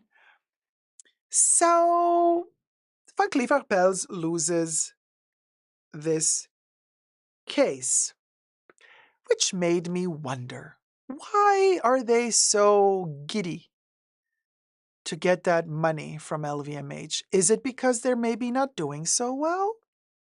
Is it because they're maybe kind of lagging a little bit in the money department? I mean, I know everybody and their mothers and dead grandmothers have the Alhambra. It's so annoying to even see these at this point for me personally, but to each their own. And you know how the luxury brands do it. You know they have their best sellers and then they start overproducing the best sellers, and the best sellers are their entry-level items, and usually that's the aspirational shit, and usually that's the stuff where the quality is not so good anymore because they just churn them out en masse. Looking at ya, another Richemont brand, Cartier, with your love bracelets and rings and Justin Clou and all that stuff that is mass produced. Interestingly enough, they don't even offer apparently a warranty on those items anymore because they're just so mass produced. They don't even know what's fake and what's not anymore, allegedly, right? So now we're at this point where apparently the quality isn't good anymore. And thanks to Kev, who sent me a link to a TikTokian, posted a very, very, very, very angry video. This lady called Monica purchased an Alhambra bracelet like every influencer on social media would. Holly Grace says, I hate to say it, but Van Cleef Arpels is so luxury Instagram girl starter pack. Thank you, Holly Grace. I completely agree with you. Holly Grace and I, we're on the same wavelength. Literally, we cross-posted. So moniker, exactly, Gloria. Moniker, I'm going to blend in moniker. And go follow Mango Monica, okay, on Instagram. So this is a screenshot of her video. So Mango Moniker tells in this video that she has had the worst experience at Van Cleef Arpels, and this is a close-up of her little Alhambra bracelet. Child, this looks bad. This looks like a fake. But here's the story. So here's the story. Sweet Things says, did she step on it? Okay. It's not even about this crazy whatever that is. It's about the decoloration. So she says this is an 18 karat gold bracelet, 18 karat gold. And it's not about this wonkiness here. She says it's about the fact that it decolored and it's turning orange. And you can see like brassy, it's turning like this brassy color. So she took it to Van Cleef Arpels, and she wore it for 2 months. She wore it for 2 months. This started happening. She took it to Van Cleef. Van Cleef Arpels says, we don't give, allegedly, this is what she's saying in her video. I'm just, don't shoot the messenger, okay? She said, this is not, she said the store manager said, we don't offer warranty on these Instagram starter pack, like Holy Grace said, the Instagram starter pack crap.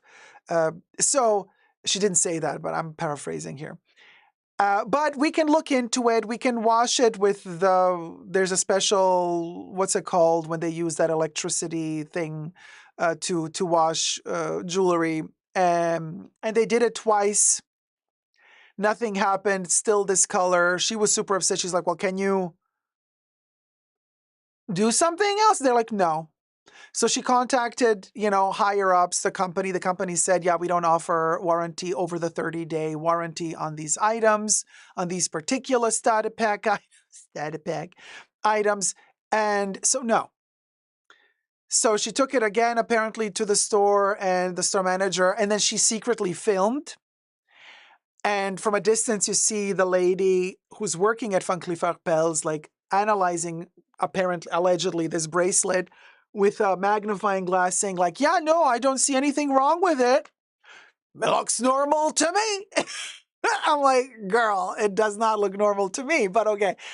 And so she apparently told her, like, and to exchange these panels is like really expensive. So if Monica wanted them to exchange this panel, like that would be really costly, apparently. I don't even know if you, I mean, I guess you could, but I would just like open this and take this whole thing out and put a new one in, because the other ones are apparently not damaged. It was this one in particular. But the audacity of the store manager or whoever was working in that particular Van Cleef Arpels location to say, like, to look at it with a magnifying glass and say, I don't see anything wrong with it. I'm like, the audacity. I mean, maybe there's nothing wrong with it if it's brass. So are you telling me that this is brass? Then why did you charge me for it as if it were gold? But we'll go. Carissa K says, why would it tarnish if it's 18 karat gold? Cecilia Brown says, I have rings in 18 karat gold and was wearing them for more than 20 years, and there's no discoloration. No way this is the real thing. Well, this could be an alloy mix plating. God knows what it is, you guys. But ever since Instagram starter packs, like Holly Grace said, started wearing the starting packers, okay, influencer starter pack, ever since it became popular on social media, every chippy out there wants to have this stuff. So you can imagine how Van Cleef Arpels probably has to overproduce these. And if they're overproducing them, they're probably not gonna, they're gonna want to maximize their profits on the starter pack kit, you know? So I'm thinking that's where you don't get the quality, maybe. Maybe if you buy some more refined Van Cleef Arpels piece of jewelry that is not this, but something that is not so trendy and popular, something that is produced in much smaller quantities, maybe there the quality would be better, allegedly, I don't know. Akulu says, unfortunately, there's a lot of services luxury companies no longer provide. So sad that authentication is no longer available at Van Cleef. Also, Cartier will not authenticate your love bracelet and all that shtick. They're like, girl, there's too many fakes out there. Give me a break. So, good luck to you, Mango Monica, and good luck to you if you're still, in the business of purchasing these bracelet-lets. Good luck to you. Okay. Subscribe. Let's get to 100K and never give up on love. Thumb up the video. Bye. Mwah.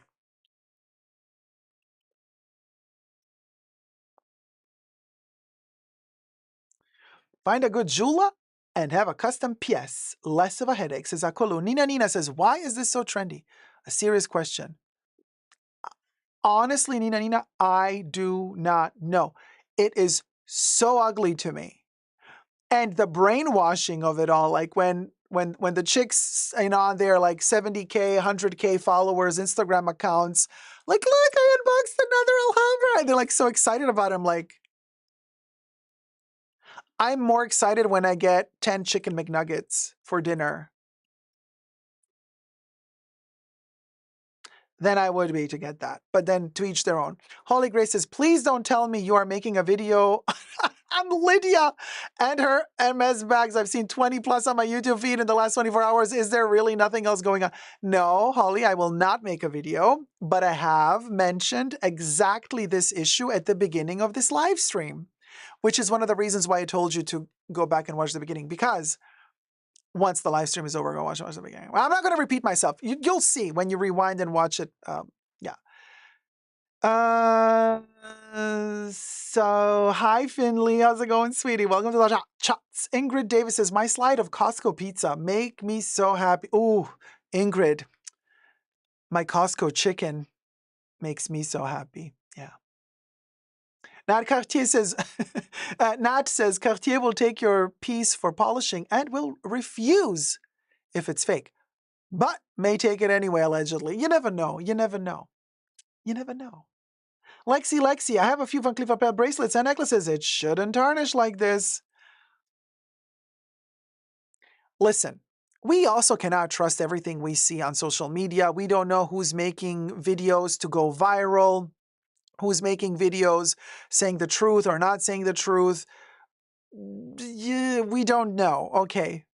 Fun to talk about it. I mean, hey, she went to the effort to make 2 videos about this topic, and I made the effort to convey it to you. So we'll go.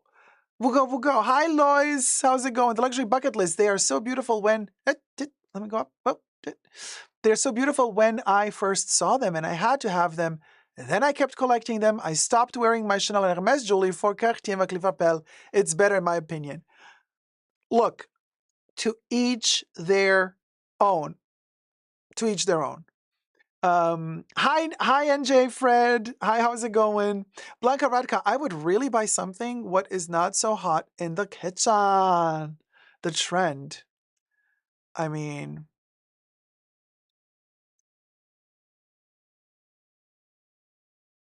yeah, Ingrid. Yes, I've noticed that as well. Ingrid says, I just talked to my sales associate at Hermes. The bags are easy to grab now. Yeah, they're making a lot of them. I've also noticed on the Hermes website, not for the quota bags, but the other bags, they have a ton to choose from to purchase. Very interesting shapes and stuff.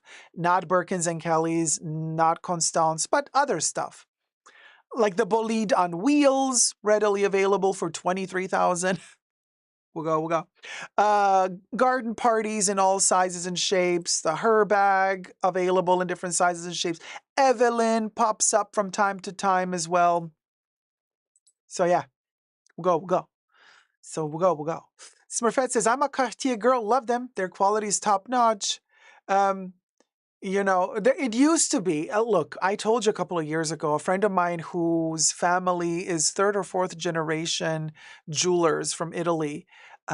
She said her dad tested the Cartier gold, recent gold from the love bracelets. She's like, no. She's like, the quality. But you guys, let's stop for a second here to thumb up the live stream because we got 300 people watching, 205 likes. Thumb up the live stream. And let me also talk for a second about the reality of luxury. No, guys, you know, I joke and I exaggerate with stuff and, you know, everything seems dramatic. It's not. But here's the bottom line. Let's be serious for a second.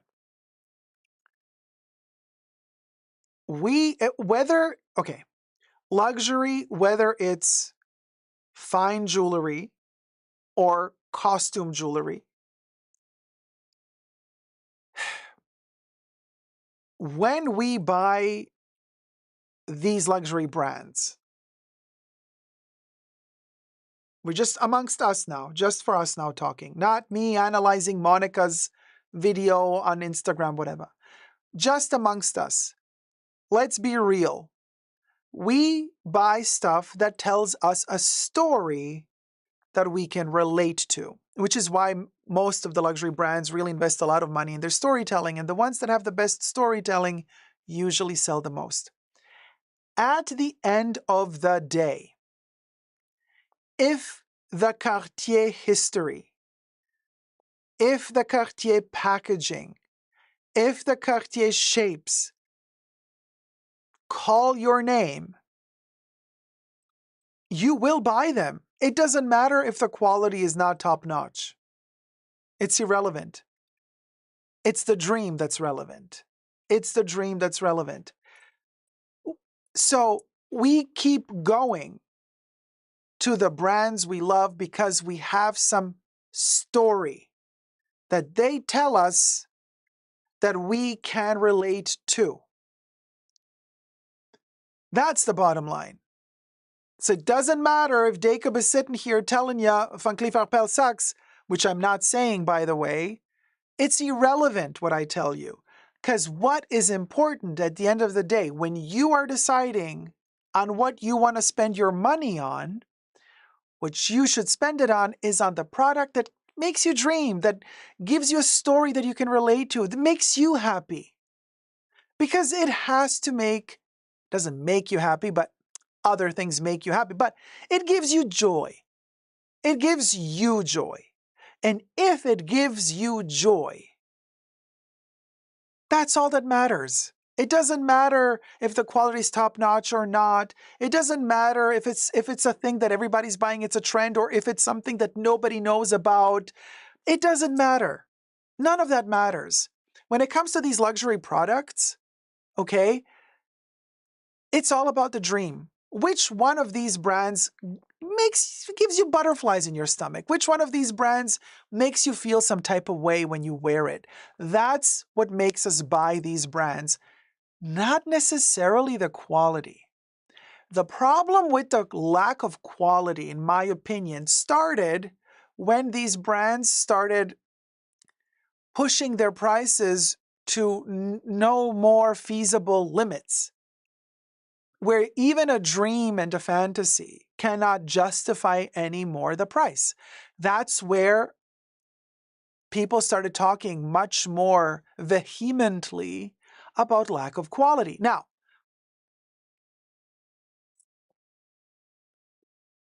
if Louis Vuitton still sold their Speedies for $500 a pop or for $400 a, well, it used to be $300. You know what I mean? Like if they still sold these for $300 new a pop, I would be less anally observing every detail, but they want $2,000 now.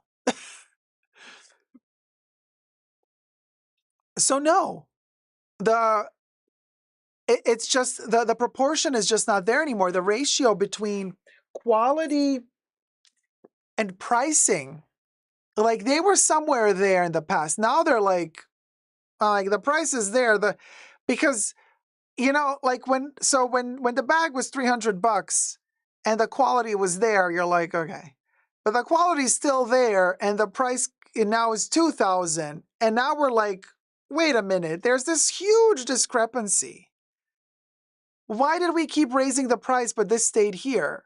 Like we have to, you see? So this is where things start getting iffy and complicated to accept, to tolerate, to find justifications and reasons. Yeah, well, I spent all this money because... What? Is it worth it? If it is to you. Materially speaking, not really worth it. But dream-wise, fantasy-wise, joy-wise, if you love it, if it gives you joy, yeah, then it's worth it. To you. So obviously, what people sometimes fail to realize when I talk about all of these brands, all of these videos, they think like this is my ultimate preaching, this is terrible, this and that. Like, no. You got to understand there's a difference between being passionate about these topics, as I am, and then understanding the subtle nuance of criticizing and talking about these things without taking it too personally, because I sure don't. I'm just analyzing it like, two friends sitting at a table would talk about all kinds of stuff. And sometimes it's shady, sometimes it isn't. But it doesn't matter. You buy what makes you happy. Or what gives you joy. Finley says, and then Coach bags start going up to 1,000. Yeah, well, Coach is very popular at the moment. Wouldn't surprise me. It depends. Maybe they're going to be a little bit more morally sound with their pricing. Cost versus expectation says it is in it. Almost 300 people watching. Let's get to 300 likes. We are at 220 likes. Nat says, look at the purse form. So many threads. Is it normal?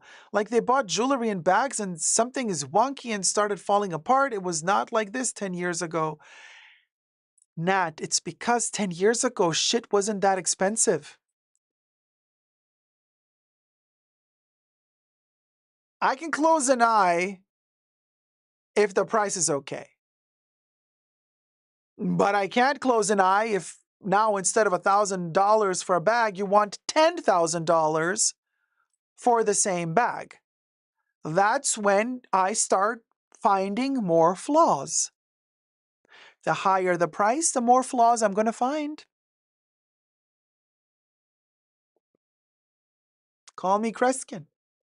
That's just, maybe it's just me. Just saying. Zones do it. Zones do it. So hold on, let me add this then. Okay. So Kev says, damn, I missed the Van Cleef Arpels segment. Nothing beats Dacob's lie. And thank you. Kev, I gave you credit for Monica. It is, it is, isn't it? Ah, okay, got it. Hi, Dacob. Have you talked about Lydia? No, no, and I'm not going to talk about Lydia. And no, why should I? Every Oompa Loompa on YouTube did it. They all saw Jessie do it first, and she got a ton of views, and they all want to leech off of her. Holly Grace banned me from talking about her. Yeah. If you really want to watch a video, watch it. Watch Jessie's video from Jessie style, and you don't have to watch anybody else, because everybody else is just mimicking, parroting what she said, and everybody's trying desperately to get some views. Oh my God, the desperation! It's really not elegant, ladies. All the ladies and a few gentlemen who made a video about this topic. Not elegant. Not elegant. The desperation is palpable, and it's stinky. Okay, the desperation for the views and the clicks, it's stinky. Okay, thank you. Finley, a lot of them came for Jessie too, which wasn't very nice. Finley, at the beginning of the show, I said, don't you come for Jessie, because if you come for Jessie, you got a problem with me. They all want to be her. They all copy her topics. They all snatch and steal her stuff. They throw shade at her because she's the first to do most of these things. She's very clever. Very smart lady. She just doesn't want Brenda to donated de show it $15. off. It's becoming too expensive to even dream a day. Happy to be in the live stream. Love you. Oh, love you too, Brenda. It's never too expensive to dream. No, no, no, no, no, no, no.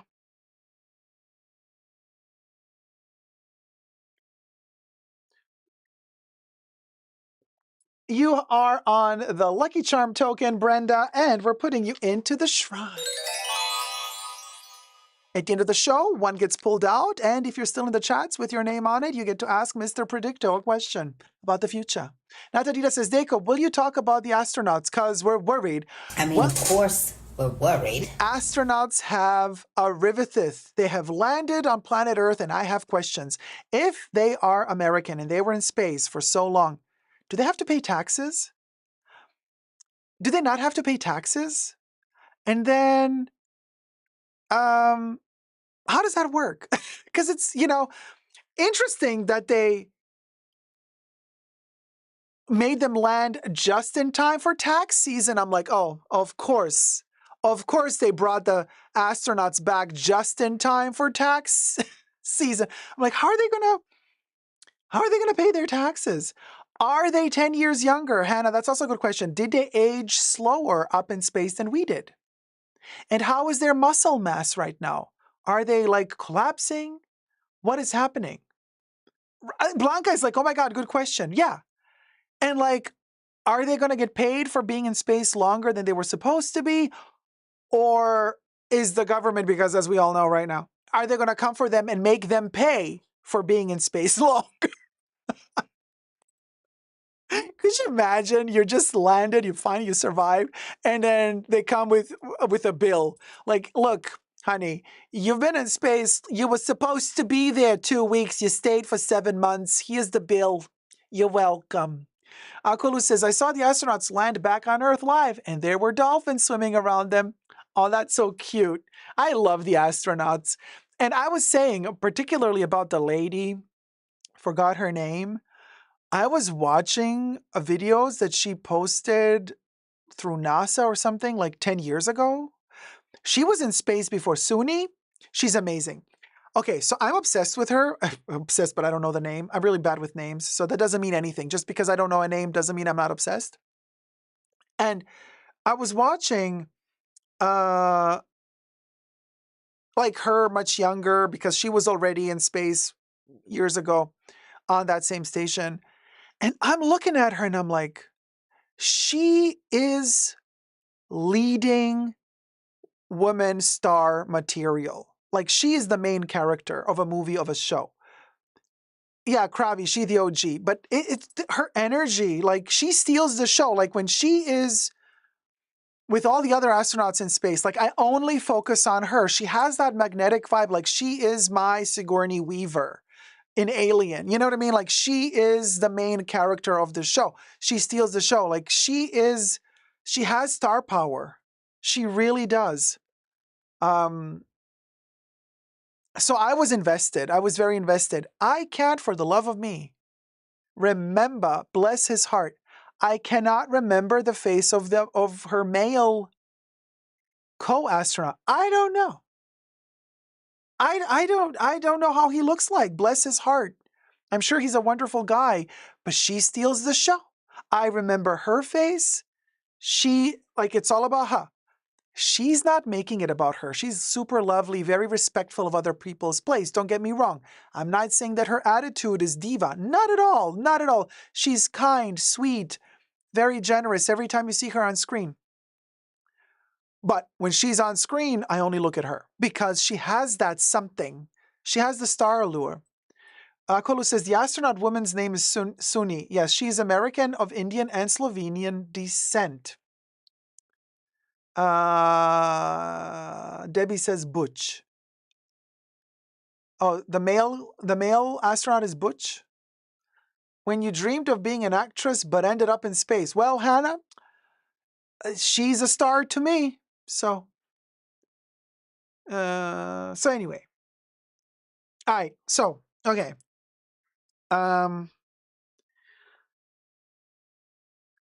Coach comes for, okay. These topics today, I swear. Okay. Are we filming this? Yeah, I guess we are.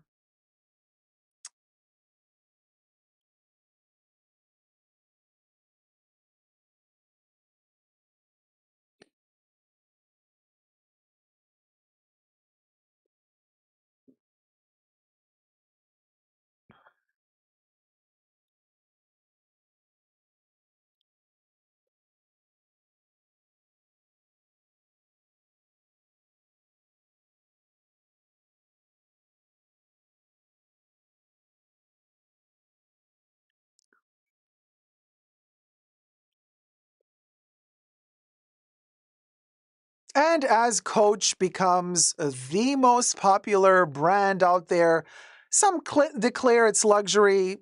Some might say it's not. We made a video about whether or not Coach and Coach bags are luxury or not. Go check out my video on that topic. And also let me know in the comment section down below if you consider Coach to be, as of now, 2025 luxury or not.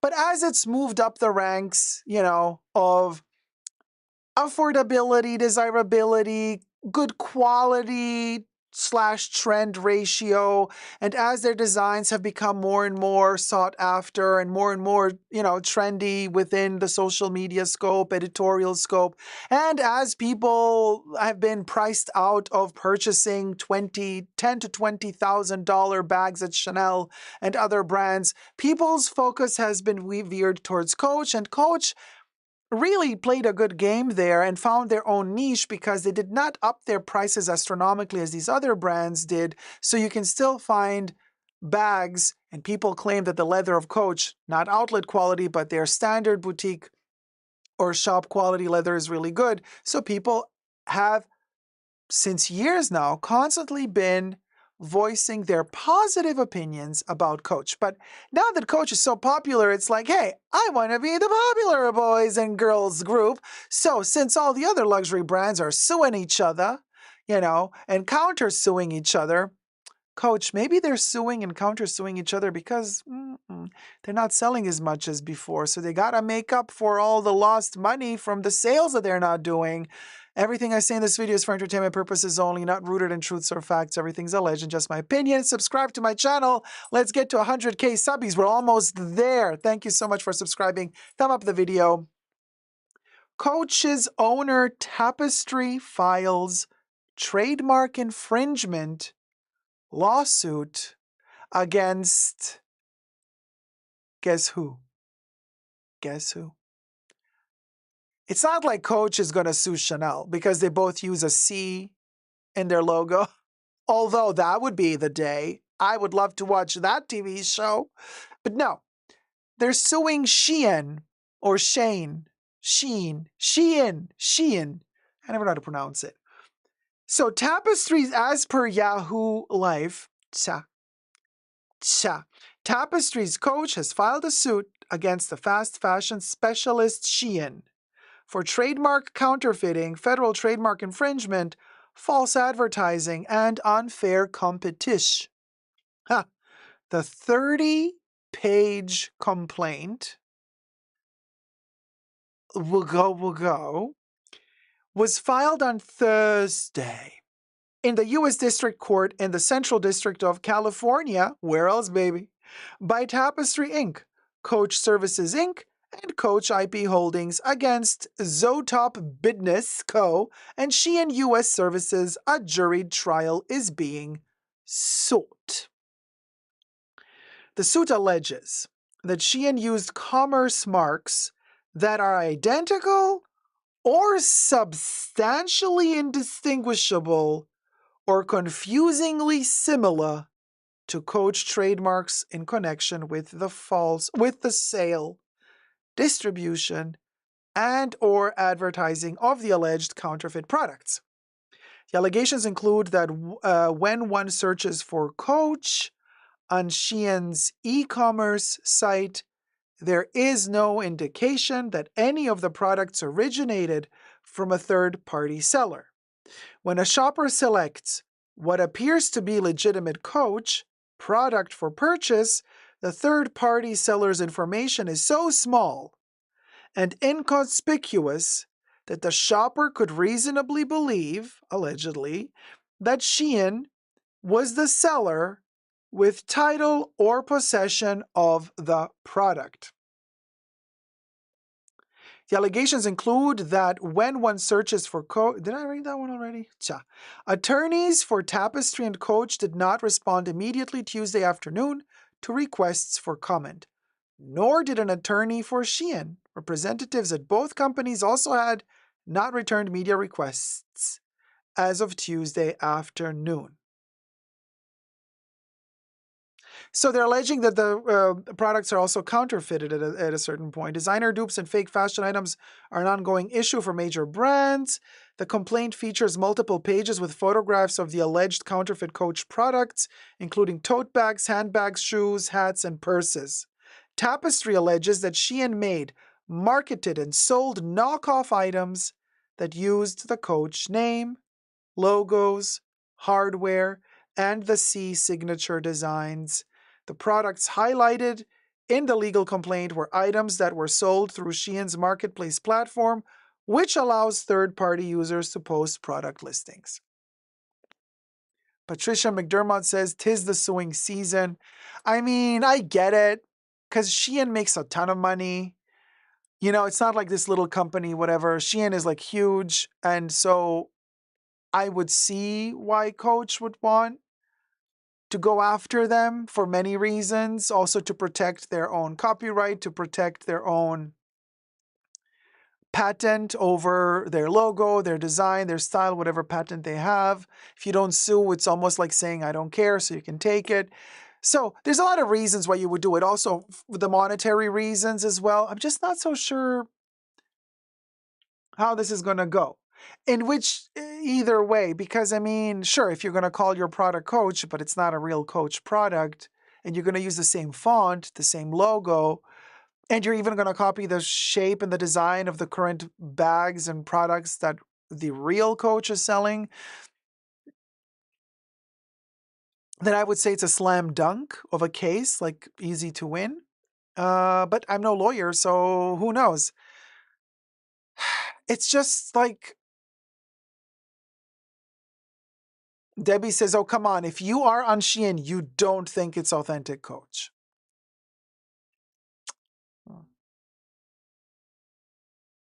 Inga says, doesn't every Shein product come with an attached copyright lawsuit? Kuma says, Shein copies everyone, it seems. I mean, to each their own. Kev says, would it be more expensive than Coach after tariffs? Oh, because it would be coming from China, so the tariffs are going to make it cost more. I mean, interesting. That's a possibility, Kev. But then again, where are most of the original Coach bags made?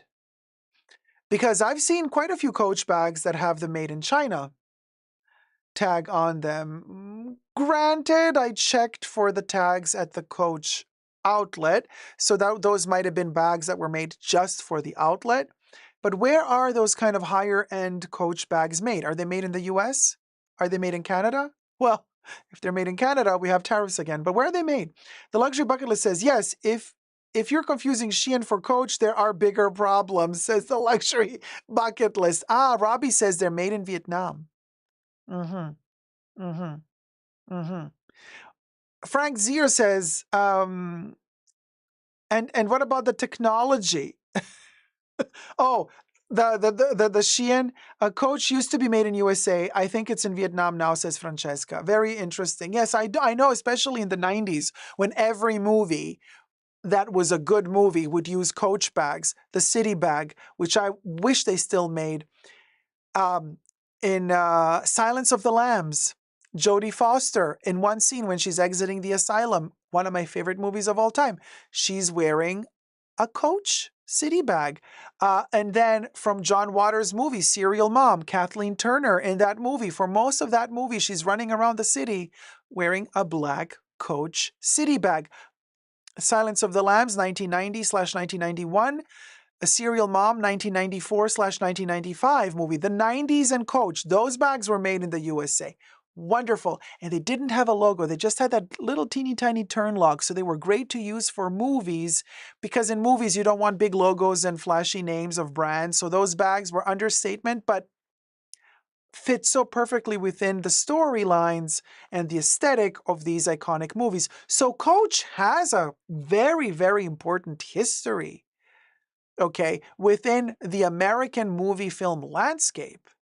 So respect, as Onijah Robinson would say, respect to the law, respect to the Coach, respect to the 90s Coach.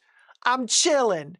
Okay, now you can go. Thank you. Subscribe, and I'm done talking. Unless you don't give me Coach and land. And I want 2K every weekend or more.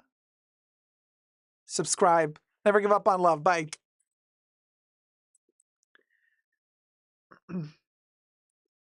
I have 5 city bags, all made in US. Oh, city bags are fabulous, Tracy. Fabulous. And go check out those movies that I was telling you about, because the Coach bags looks amazing in those movies. They really do. They suit the characters so well. So well. Hi, Martin. Martin Santiago donatait de $5. Dacob, cœur, what's the audience opinion of for le page and yours? Also, what did you think of that dream bag 55 qui sent you to replace my Keepall 55? Thanks, visage tirant la langue. Okay, Martin, first of all, we got the coin. Gonna put your name in the good luck chest. And, okay, the question, huge. Okay. Opinion of Forêt Lepage. I do not care for that brand. I don't own anything from that brand. So, what did you think of that Dream Bag 55? What's a Dream Bag 55? Let me Google it.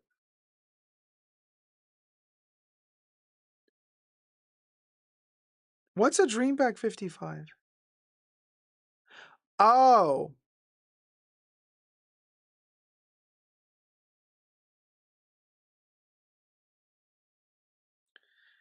Yeah, okay, I see. I see why you would want to. Yeah. Okay, so you guys know the Keepall. What was it? Keepall 55? The Keepall 55 is a Louis Vuitton. So actually, so the Keepall 55 is like a Speedy, but it has leather straps going all around it. So it's like, this is a 35, so 55 is like this big. So that's the Louis Keepall 55, and then the Dream Bag from Forêt Lepage would be this. So it's very similar to a Keepall. I would say I prefer the Keepall. I personally would go for the Louis. This is a bit too much ornaments. Too much. There's too much of this going on. For my taste, for me personally,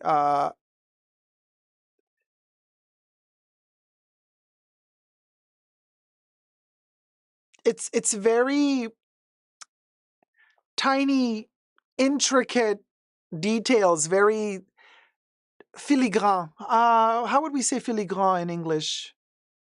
Filigree? It's petite. It's you know, and I like things to be a little bit more grand. That's just my personal preference, though. That has nothing to do with what is better or not. Just my personal preference. I like when things are chunky. When it gets very teeny tiny, the teeny tiny stuff, yeah, but not on a chunky piece of luggage. The teeny tiny intricate details I like on smaller items. Otherwise, I like things to be a little bit, size queen here. The bigger the better. Okay, so I like the color scheme navy and gold. Navy and gold is a beautiful color scheme. Franck Donated $25. Thank you, Frank. Keep fighting. Keep fighting. Thank you so much, Frank. Honestly, I wouldn't say I'm fighting. I would say I'm surviving. Okay, because we gotta survive up in this, and I was gonna say something I can't. Frank, we're putting you in the treasure trove. At the end of the live stream, we're going to pull out one of these, and if your name is on it and you're still in the chats, you get to ask Mr. Predicto a question about the future, if you want. All right. Now, so here's the thing. I wanted to, because since we're talking about Louis Vuitton, might as well.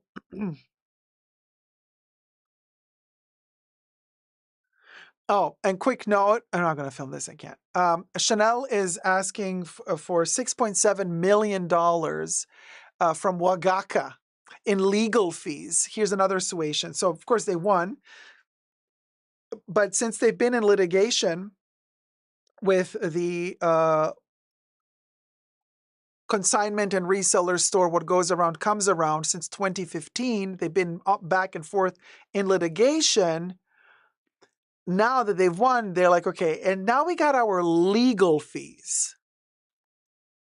They're like, we won $6.7 million in legal fees from Wagaka, on top of all the other stuff, a compensation for damages, this and that, cease and desist, you can't sell Chanel no more, blah, blah, blah, blah, blah.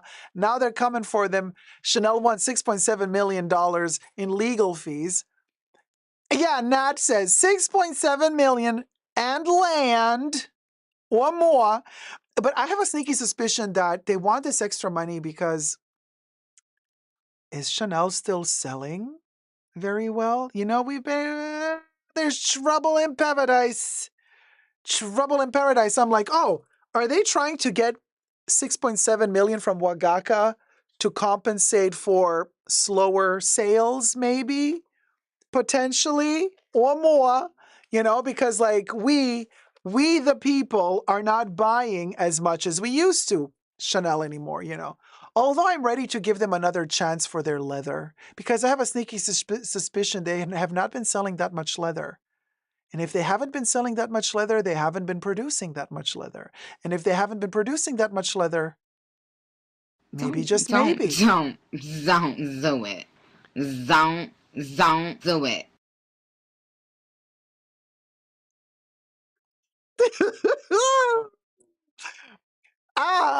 Holly and Debbie, Dacob, don't. Debbie's like, no, don't do it. Hi, Jennifer Thompson. I think the color of money is different. Money? It's a trap, says Carlos. It's a trap. Oh, Tracy, thank you so much. Tracy0717 donatait de $15. 20% of a lippy. Yeah. Tracy, thank you so much, sweetie. 20% of a lippy.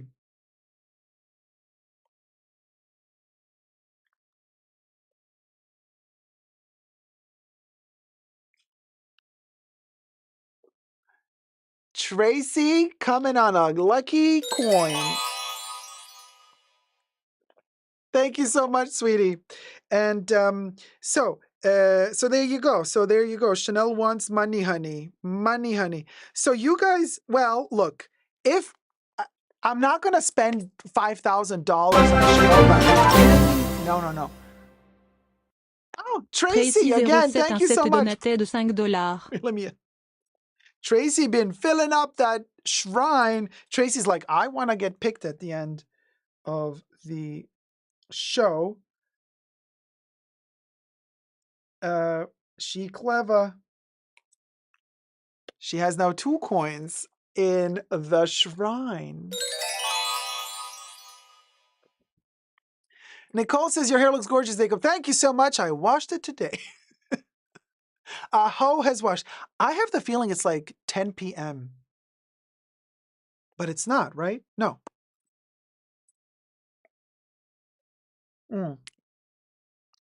Okay, so, all right. Louis Vuitton. Luigi Vuitton. Fall Winter 2025 fashion show women just aired a couple of days ago. We're going to review it now. The video is from the Louis Vuitton YouTube channel. Falls under fair use. I'm going to use copyright free music. However, not the music from the show. Hi Audrey, how's it going? So let's watch a little fashion show because you've been asking me. You're like, we'll go. Should we not? Like, oh, Dacob, what do you think about the Louis Vuitton show? I haven't seen it. If I'm perfectly honest with you, we're going to watch it for the first time together. Oh, did I show you my little lion before we get there? Look how, it's really heavy. It's really heavy. There you go. It's a little cocoa lion. Yeah. It's holding a little pearl, a little glass pearl, little cocoa lion. Okay, what you want? Okay, there you go. Kev loves the Leo necklace. Yes, and Gloria loves it too because she a Leo. We'll go. So yeah. Can we rate and judge the runway looks after? Oh, Sid, no. Because that would take 10 hours. So we got to be quick. As the looks go, we talk. And we throw the shade if shade needs be thrown. Otherwise, we praise if praise needs be praised. I have not reviewed YSL yet. And hi, Monarch. Holy Grace says, I gotta go to work. I'll rewatch y'all Lydia. All right, sweetie, have fun at work. Have a good day. Akulu says, I'm trying to tip the host, but it won't let me hit the donate button. I wonder why.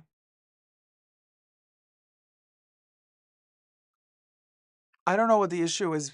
Babes, I don't know. Yeah, or you can use the link at the top of the chats. There's a link posted at the top of the chats. You can click on that link directly if the actual link button under the video doesn't work. All right, let's review the show, you guys. Louis Vuitton Fall Winter 2024. Hi, COMG. Welcome. So, what's his name?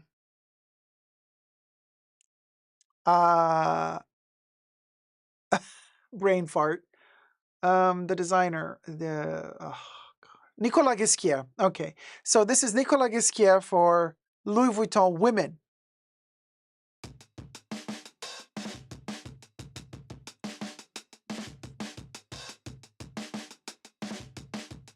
Okay, oh, this is already giving me claustrophobia. Oh, and now the flashy lights. Now we're gonna get a seizure. Okay, backlit, so we see a little bit of silhouette over there. Oh, we're in the building, okay. Yeah, funny, I still don't see anything. Like, how is this? Are they gonna turn the lights on? Ah, okay. Ugh. Okay, I'm already overwhelmed by all the materials, the textures, the boxiness, the plastic coat with the plasticky panel. Yeah, no, you see, you guys, I really, I don't want to be that bitch, you know, but like, Louis Vuitton clothing just doesn't do it for me. Finley says, better with the lights off. Yeah, right?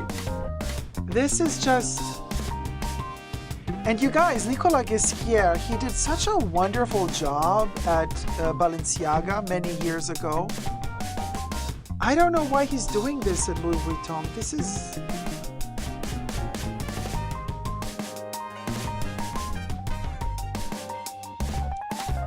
This is just not for me. This is just not for me. I mean, maybe this is amazing. Maybe this is like great for, maybe it's sellable. I don't know. What is this?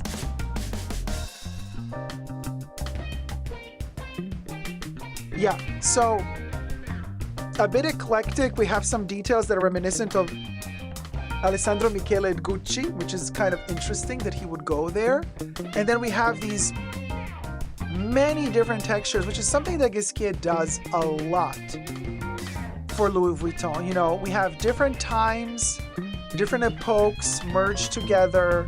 We have patchworks of styles, trends, designs from different parts of history merging into one. And here's the thing, you can make something that eclectic work, but somehow it doesn't translate very well with Louis Vuitton. I don't know, something gets lost for me.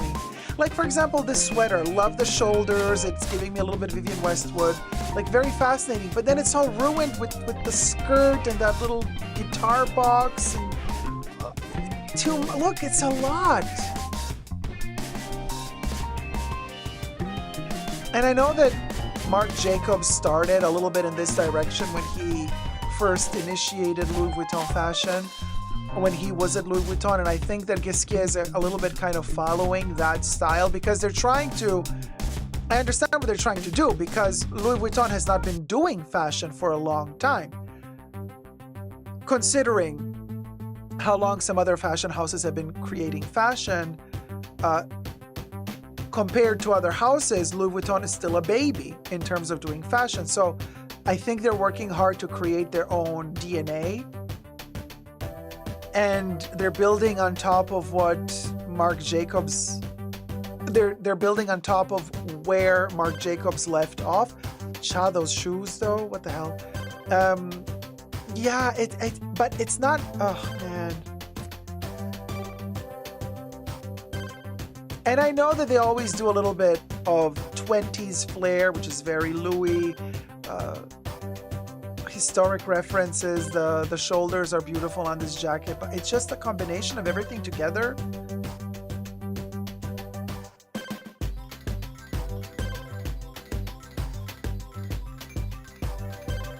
Maybe I'll see the beauty in this a couple of years from now. Maybe this is just not the right time for me to appreciate this stuff. What do you guys think? Corinne says it's a cute dress. No, Cecilia says no, just no. They're trying to be very artsy, but it doesn't work. Sorry, those white shoes are killing Mrs. Akulu. Very 1920s Art Deco for some reason. No, the reason is they've been doing this for a while now. They have a very specific...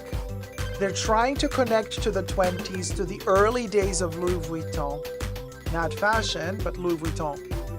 Maletier maker.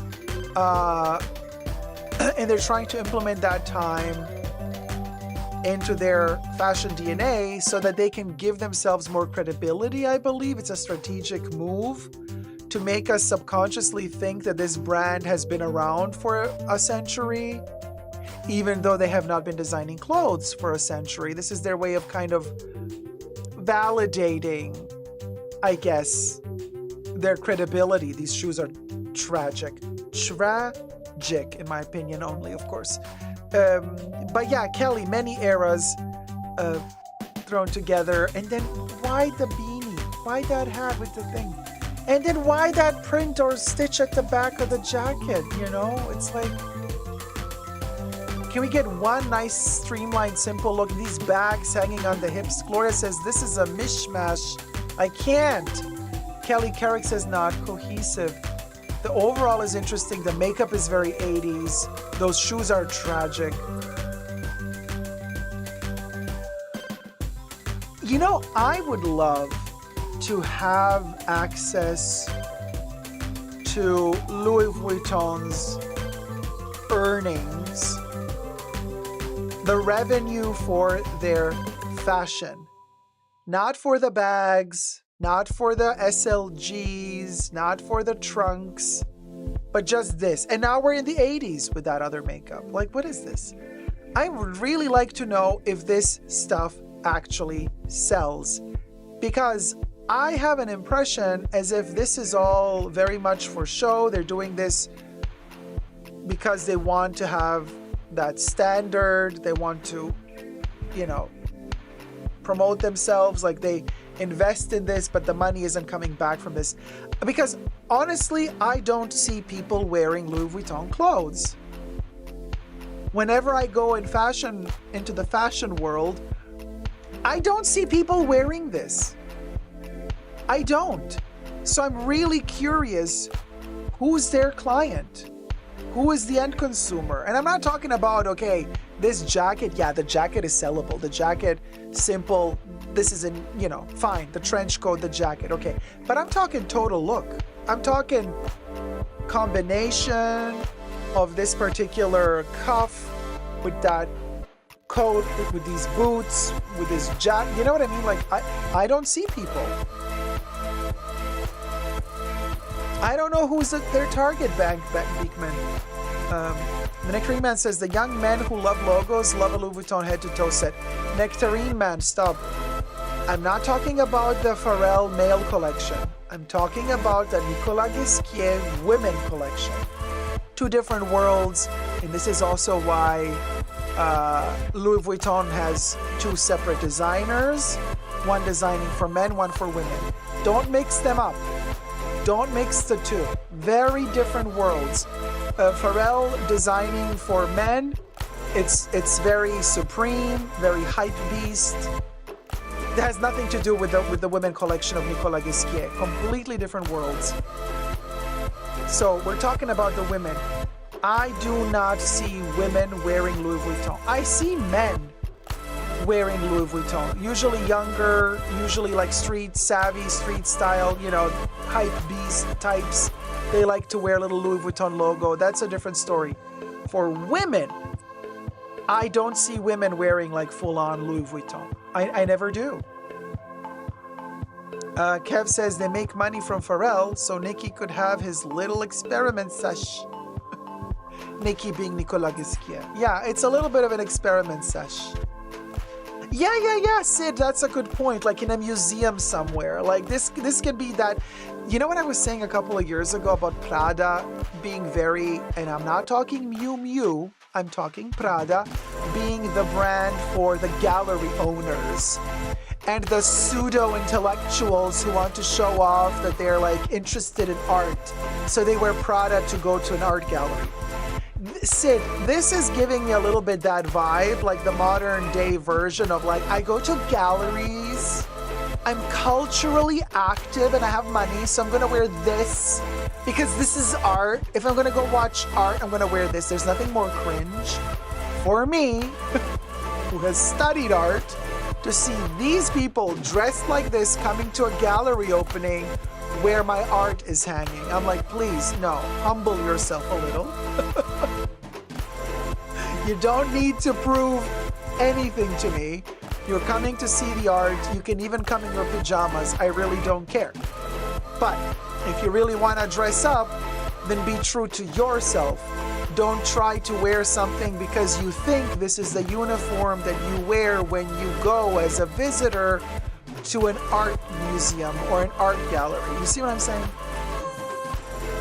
But wear it if this suits your style. Then by all means wear it. But wear it all the time. You don't have to say, oh no, well, this I'm going to buy just because this is what I think you should be wearing at a gallery. Really. You know what this reminds me of a little bit, though? These patterns and these color combinations. Particularly this piece. Bernhard Wilhelm. Does anybody know Bernhard Wilhelm? He used to be extremely popular in the early 2000s.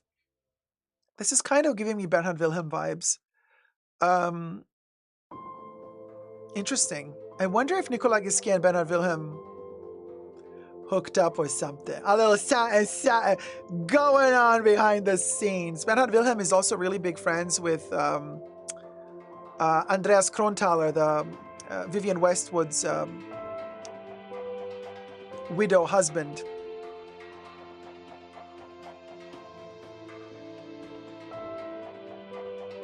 Like, what is this? It's a joke, right? Yeah, Kelly says, yes, I remember him. So why was I talking about Bernhard Wilhelm? Because some of the sneakers here look very similar to the collaboration. And I have those sneakers, you guys, in my collection still to this day. Bernhard Wilhelm did a collaboration for many years with Camper. Camper shoes and Bernhard Wilhelm collaborated on a sneaker collection. Well, they did a lot of shoes together, and I have quite a few of those from the 2008 era, 2010, 2006 to 2010 era. And before he collaborated with Camper, he did a smaller production in Spain without Camper, and I have those as well. He called them the Karl sneakers, dedicated to Karl Lagerfeld. They had the gold chain with interwoven leather. Oh, there he is, Nicolas Ghesquière.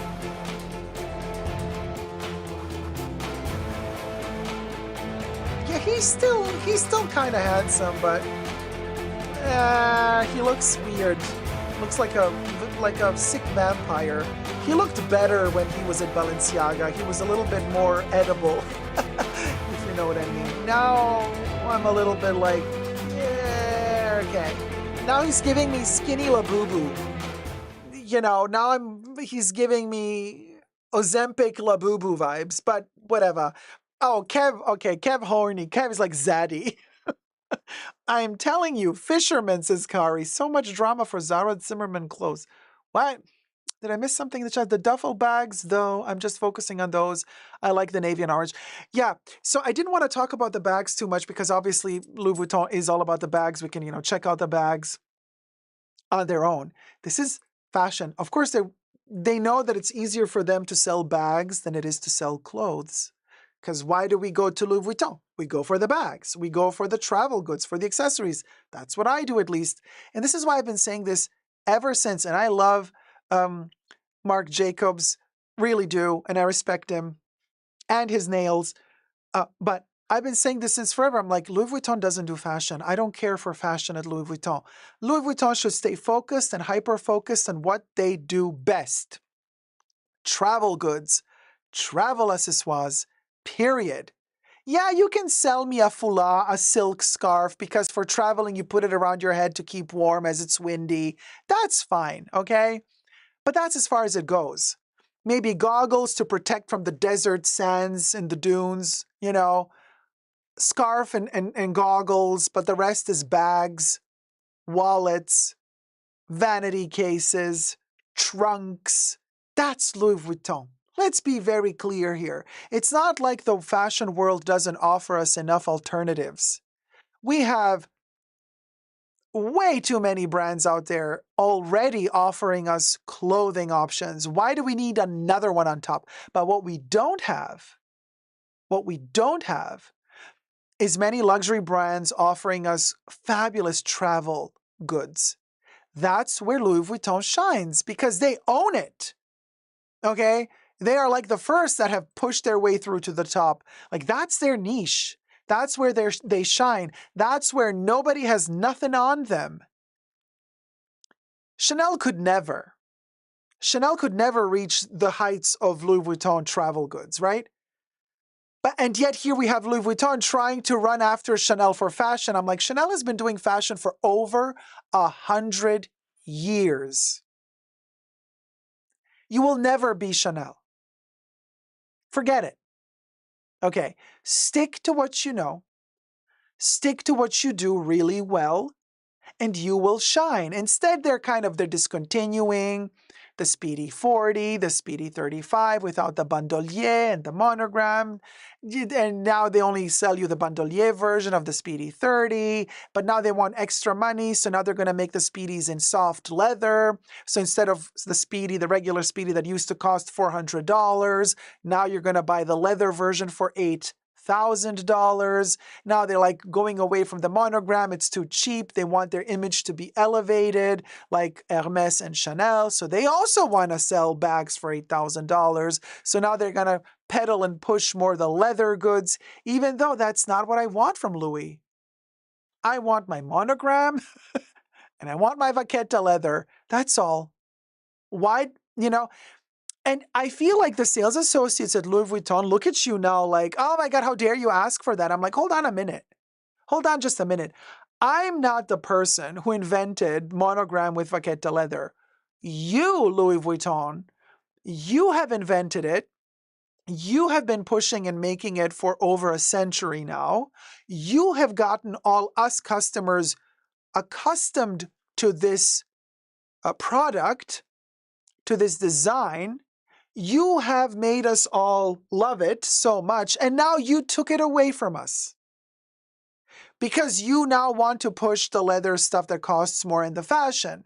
And you are now upset when we come to Louis Vuitton asking for the products that you were making for over 100 years, but are no longer making. And you're looking at me like I'm an idiot coming into the store asking for a Speedy 35 without the freaking bandolier.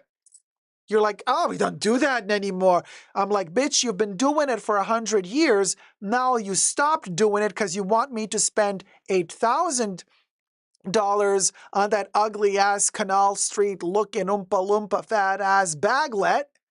I don't want it. And don't make me look stupid. You're the one who looks stupid because you're acting like this never happened. We never did a Speedy 35 without a bandolier and monogram canvas. How dare you? Ask us for such things. That is beneath us. I'm like, that was not beneath you. The past 100 years, you were so proud. Every time you would ask for a Speedy back in the day, they would bring out all the sizes already opened up. They weren't even folded. They would have them all open up. They would line them all up for you. Be like, look how beautiful our Speedy is. Now it's like, you want the Speedy 25? And then they open that drawer behind the counter. And they're all folded on top of each other. And they like just pull one out and open it up and put it on the table for you. And they make you feel bad that you even asked about it. They make you feel bad that you even asked about it because LVMH doesn't give their sales associates commission. Yeah? When they sell you the monogram pieces that are not worth a lot of money, they don't get commission. So if they want commission, if they want their bonuses, they got to sell you their fine jewelry. They got to sell you prêt-à-porter, the fashion. But I'm like, sorry, I'm really sorry that your company is making it difficult for you, Miss/Mr. Sales Associate, and now they're pushing you to sell certain items if you want to reach your goals for your commission and your bonuses, but that's not my problem. I feel for you, but I'm here because I want my monogram Speedy 35 without a bandolier. And if that is disgusting for you, that I'm even asking about it, then why are you working here? This is Louis Vuitton. This is what you used to make for 100 years. So don't act now like it's beneath you. That's where, you see, this is my problem. This is my problem with this brand because that's what creates friction.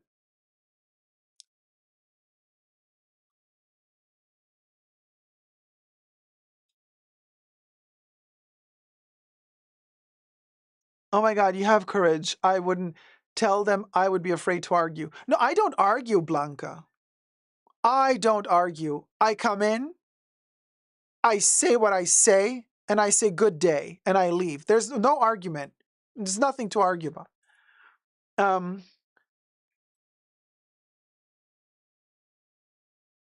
Kelly Carrick says, Coco brought us the little black dress, the knitwear. She brought us into modernity. Louis Vuitton brought us travel. They don't need clothing, period.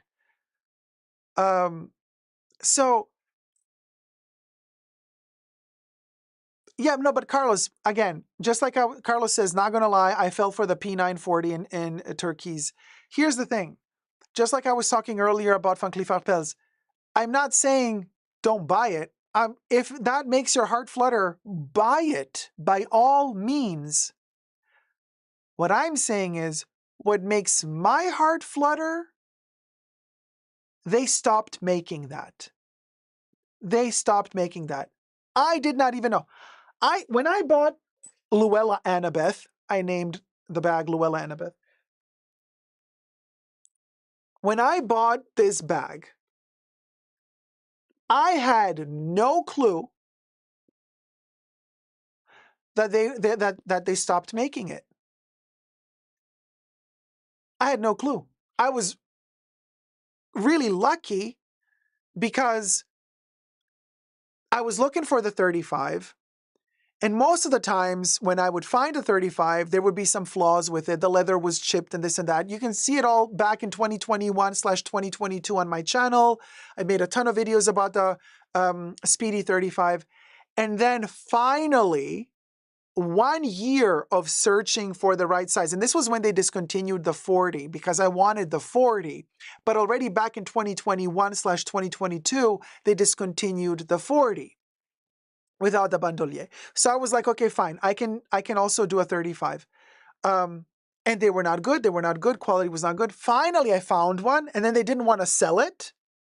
That's a whole other can of worms. And I made a whole video about them blocking me and then me fighting back. And it's really a long story. Long story short, I got the bag. Okay, because the bimbo who was blocking me lied, was a liar, and we dealt with her.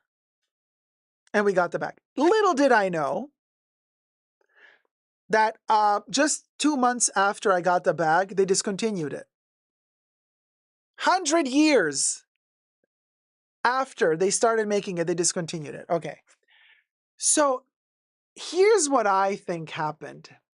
I have a sneaky suspicion that Miss Thing knew that this was being discontinued.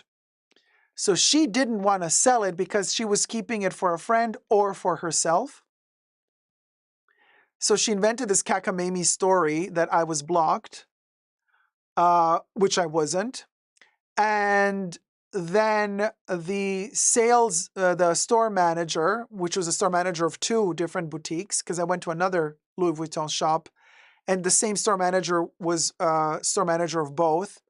She checked my profile. I'm like, hey, your colleague in the other shop claims that my profile is blocked. She's like, let me check. She checks in the system. She's like, you're not blocked. I'm like, I know I'm not blocked because I can see my profile also online. I can log in online. I mean, I'm not blocked. She's like, oh, I'm so sorry. You're not blocked. I'm like, yeah. So I would like the Speedy 35 monogram without bandolier. And she's like, we only have one in stock, not in this location, but in the other location. I'm like, quelle surprise. Well, the Oompa Loompa didn't want to sell it to me. Maybe because she knows it's the last one. She's like, hold on. I will telephone and tell her to sell it to you. I'm like, honey, I am never going back to that other store again. She made me feel terrible. She acted towards me as if I was a criminal who was trying to trick her into selling me a bag. I'm like, girl, are you for real? Are you for real? There's no way I'm going back there. So if you still want to sell me the bag, deliver the bag to this location. She's like, you know what? No problem at all. I will call now. I will organize a driver. The driver will pick up the bag, will deliver it to this location, and then you can pay it here. And I was like, thank you. We shall do that. And that's what we did. So they sat us down. They gave us a little drink to apologize. We had a little champagne. And then 30, 40 minutes later, the delivery service arrived with the bag. I inspected the bag. And I left a shady remark. while I was inspecting the bag, I was like, let me just inspect it a little bit better, because you know how it is in a restaurant. If the food is not good and you say, can you warm this up a little? They might spit in your food. So I'm like, let me just make sure that she didn't do some extra bullshit on this bag now that she had to send it over. Okay. Oh yeah, I said it. Oh yes, I said it. Oh yes, I said it. Oh, yes, I did. And you know what? You don't mess with me. I mean, I have no shame to go there. I'm like, luxury shop my booty. This is no way to treat a customer. And if you want so much money for this piece of plastic shingle, the least you can do is be respectable. So, since she lied the other day that I was blocked, who knows what other shit she can stoop to for vengeance. So let me inspect this bag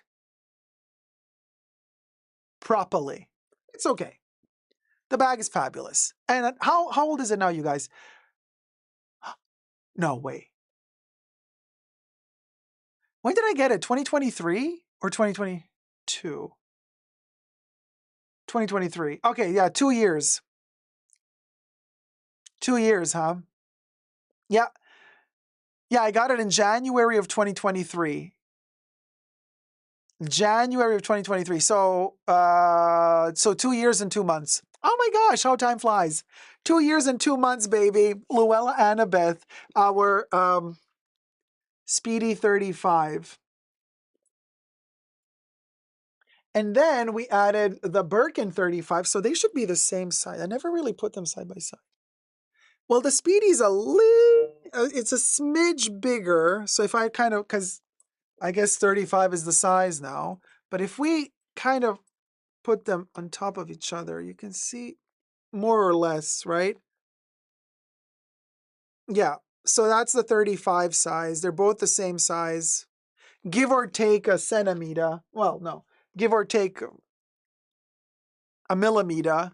But I love my Speedy. I love my Speedy. People are like, oh, but it has the fold. Yeah, I keep folding it. You know, if I'm on the go and I have my backpack, I will fold the Speedy. That's what the Speedy's made for. It's supposed to be folded when you travel. So mine still has these folds because I always fold it up. And that's how I wear it. And then you pull it out. It's so light. It's light as a feather.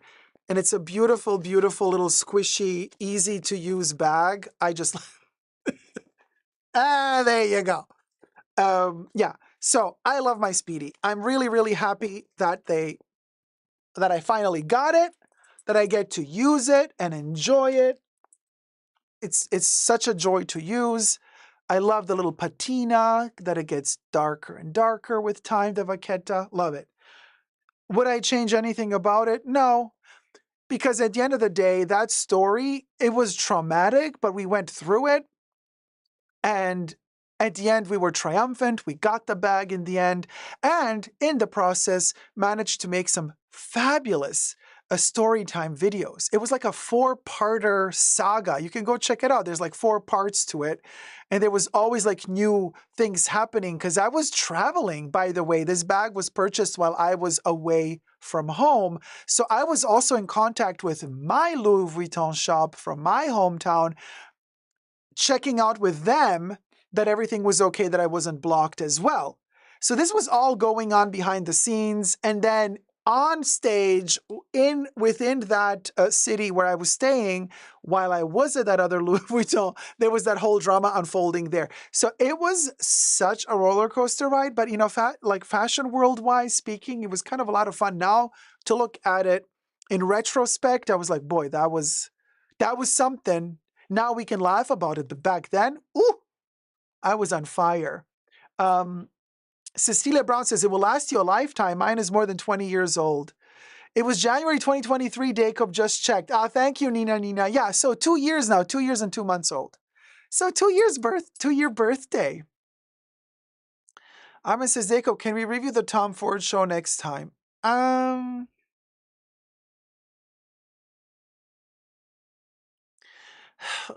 Must we? Do we have to?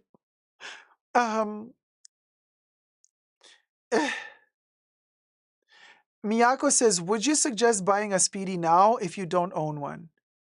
Miyako, they don't make it. This is what I'm telling you. They don't make the 35. You can't buy a Speedy 35 monogram canvas with no bandolier because they don't make it anymore. They discontinued it. So I would say, yeah, buy it, but they don't make it. Exactly, Catalina Q. Pre-loved only if you dare, because there's a lot of fakes out there. Natadita says, Dacob, this is a 6 of Wands story. What does that mean? Kev says, please spare us Tom Ford. Brenda says, I suck. I really like the Speedy 25 Cherry Blossom monogram just launched and sold out. Brenda, I love it too. You're not alone. You're not alone. I love it as well. I love Miya Takashi Murakami, anything. Pre-loved only if you dare. It says it's discontinued. Caroline says, only if you do your Tom Ford impression while you review the show. No, Miyako, this size is discontinued. No, they don't do bandolier. They don't even do a 30 without bandolier. They've discontinued completely the 40 in monogram canvas without bandolier. They've discontinued the 35 in monogram canvas without bandolier. They've discontinued the 30 in monogram canvas without bandolier. And they've also discontinued the 25 without bandolier. But you can get the 25 and the 30 with the bandolier. I think they still have leftover stock of the canvas 30 Damier Ebene or Damier Azur without bandolier, but they don't do the monogram. So, Armin says, it was Haider Ackermann's debut. You have mixed feelings about it? Oh, Yeah, I'm not a fan of Haider Ackermann to begin with, so I don't really... Nothing against him, just he never tickled my pickle, if you know what I mean. Let me scroll up just a bit. Hi, Mahora. Nina says, and if you find one at the pre-loved market is super expensive, I guess. No, they're not very expensive, pre-loved. Clear Bear, well, I mean, they are expensive, but way cheaper than retail.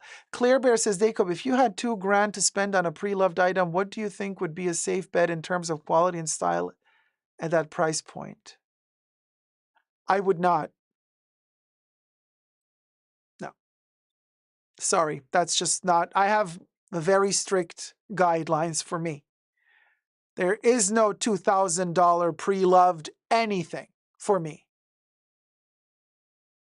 Pre-loved, for me, 300 tops? For whatever, I don't care what it is. You know what I mean? Like, no. $2,000? If I have $2,000 to burn, if I have $2,000 to not think about, you know what I mean? Like, they fall out of the sky. You get $2,000 and you have no bills to pay left. You have no debt. Like really, like $2,000 to burn. I would buy something new. I would not buy something pre-loved, have the risk of getting a fake, have the risk of getting it on eBay and the seller tricking me, scamming me, not sending it, me then having to fight to get my money back. No. Absolutely not. Finley, that's the point. Yes, it's always a risk. Decide how much you're willing to risk. For me, my limit of riskation of buying pre-loved off pre-loved websites, my riskation limit is $300. And that's it. That's it. Hi, Nesha the Gemini, same. I can pay that much for pre-love. Wait, Nesha, you mean you can't or you can?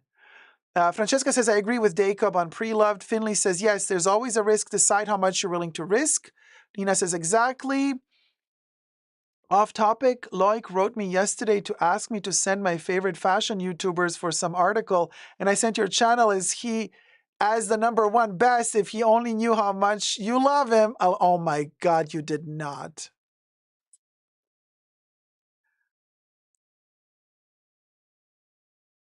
Well, we all know who's not going to, well, you know who's not going to end up in his video. Because if he does some research on me, people are going to start telling him, no, you don't want to. But hey, I welcome you to call me, to write me. Would love to collab. Catalina donatait de $5. Finally getting hired back again at La Manzana in April. Then I can finally join for perks. Oh, Besos Dacob. thank you. Thank you so much, Lydia. And congratulations for getting the job. And let me add your, Catalina, let me add you to our good luck shrine.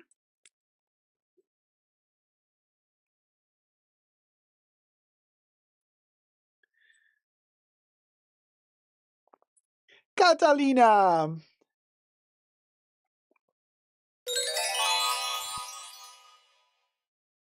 And everybody who gets a little coin, who tips and isn't here, we're going to pull out one name. And you get to, if you're still in the live chats while we're doing this, hi, Ryan. You get to ask Mr. Dicto. This is Mr. Predicto, a question about the future. Courtesy of Nicole Pancakes. She gifted this to the Fashion Bunker so kindly. Thank you, Nicole. So, and while I'm saying thank you, I also want to thank Terrie. I know I thank Terrie all the time for the computer, but this live stream is happening thanks to Teresa McGuire and Kenny, who have so generously gifted a MacBook Pro to the Fashion Bunker so that the live streams and the editing can be quicker. So there's no collapsing of the live stream. In the past, the live streams would collapse all the time. So thank you again to Terrie and Kenny. And Kev says, Loic can start by filming the French pronunciation videos for Dacob, says Kev, in his underwear. Zaddy. Maybe he cool and will actually include you, says Mahora. You've mellowed. So anyway, nobody can change. Nobody can be the ersatz for Paul. Come on. No, Paul is you cannot. Paul was on the Lanvin runway, and Paul was also on the Balenciaga runway, by the way. Oh, Mahora, that wasn't foundation. That was powder, and it was the Chanel pressed compact powder 30, shade 30. Yes, he's a father now. I know. How do you know? Because I told you. Anyway, Cecilia Brown, thank you, Dacob, for a fun evening. Thank you for being with us. Hi, KXO. I never know what happened to old camera settings. Seems like different from old Vuitton channel. There was one extra light right in front of me, and now it's a little bit less. There's no light there, but there's still 1, 2, 3, 4, 5, 6 lights at the moment. I keep changing lights all the time, so you're going to see different settings from time to time. That's normal. Oh, Terrie, thank you so much. Very much enjoying the computer. Saved my life, really, because it saves a lot of time. And yes, I'm right. You did tell me that he's your friend, that Paul is your friend. Yeah, Paul is amazing. I love Paul. Haven't seen him in a long, long time, but I know that he has a kid. And the way pre-love condition can be, I rather pay that price for a retail bag, and if it's a rare bag that not available no more, I'll just love it from afar. Yeah, and you know what it is like? Also, quite frankly, maybe this is a weird way of doing girl math, but for me, if I find something, like if I have the $2,000 to burn, and let's say I want a bag that's usually $10,000, I'm still not going to try to find it secondhand for $2,000, but I'm going to buy something new for $2,000 that I will fantasize about anyway. So, and it'll still be worth a lot to, how to explain this? This is hard to explain. Like, if I have the $2,000 to burn, and if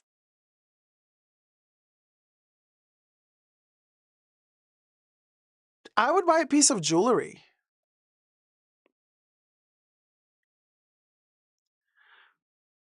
fine jewelry or costume jewelry, something from Chanel. I don't know, something that I could wear longer and have fun with. I mean, yeah. Anyway, last chance to partake in the shrine. We're going to ask a question soon, but first I want to thank the mods for keeping us safe today in the stream. Hit it, Bubbles. A special thanks to the mods in the fashion bunker. That's Mahora, 3H, Gloria, Kev, Nicole, and Terrie. Bubbles loves you.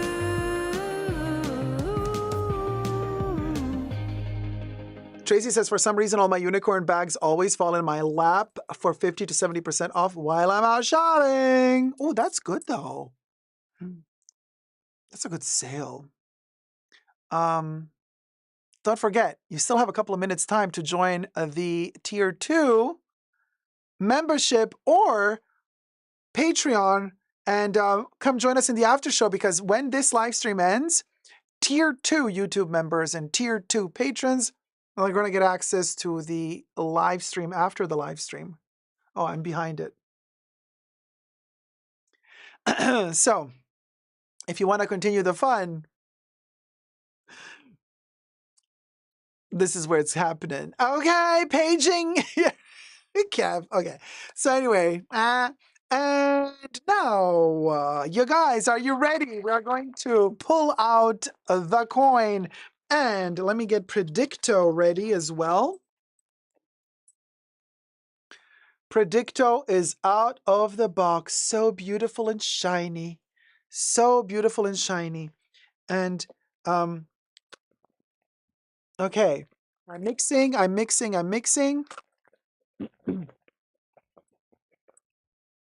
And I'm going to randomly pull out one coin. And if it's your name and you're in the chats, you get to ask Dicto a question about the future. So a yes or no question.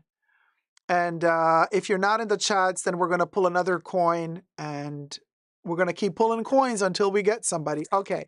So, okay, I am going to randomly pull out a coin. And it is Frank. Frank, are you with us? Are you with us, Frank? So I don't know if Frank is with us, and if Frank wants to ask a question, I have marker all over my. Oh, Frank! Okay, Frank. Well, sweetie darling, you get to ask Mr. Predicto a question if you want. Something about whatever. It doesn't have to be personal, too serious. It can be lighthearted, whatever you want. Just make sure that it's a yes or no answer type, because Mr. Predicto goes into the yes or no direction. So if you have a question, you can type it out and we can ask Predicto. And then, oh, Chan, thank you so much. Chan just sent a tip as well. Let me, I'm going to put your name on the coin as well, even though we already pulled. Chan donated de $5. Hello good work always.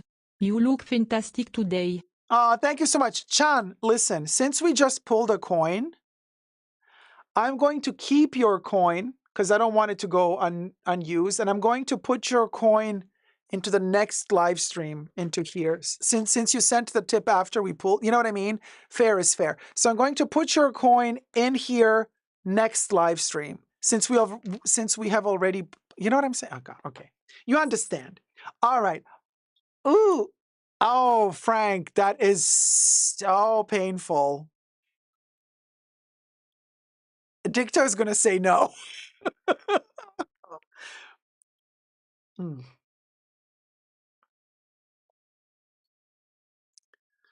Okay. Ooh, this question is terrible. We're going to have to make a rule next time. No questions about me. But okay. Will Dacob reach 100 subbies this year. Yeah, that's a Kevin's like, don't jinx it. I know, right? No, Brenda, this year. I like that. Yeah, Frank. Okay. Will Dacob, yeah, let's tweak it a little because like let's not jinx it.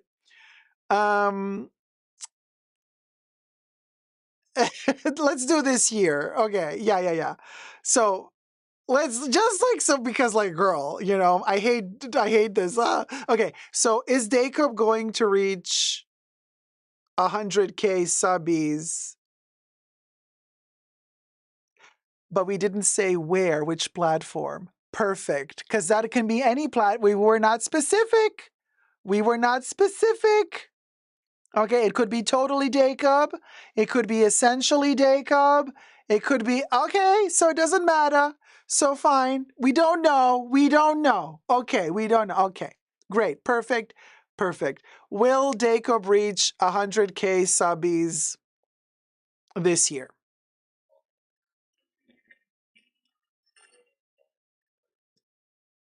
Definitely yes.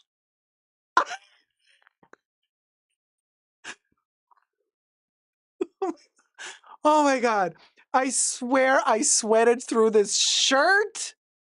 Thank you, Dicto. Thank you. Thank you. Thank you. You are a kind and gentle Dicto. Oh my God, Frank, you got me sweating. Oh, this is good news, but also thank you so much. There you go, guys. That was our show today. If you had fun and want to have some more fun, join us, Tier 2 member or Tier 2 patron in the after show live stream. But for now, I want to say, as Hannah said it, we'll go, we'll go. Would go, would go, would go, would go, would go. Would go, would go, would go, would go, would go. Would go, would go, would go, would go, would go, would go. Would go, would go, would go, would go, would go, would go, would go, would go. Kev says, I'm telling you right now, add a shoe cam and we'll get to 100K no time. Kev wants me to get my feet on Wiki Feet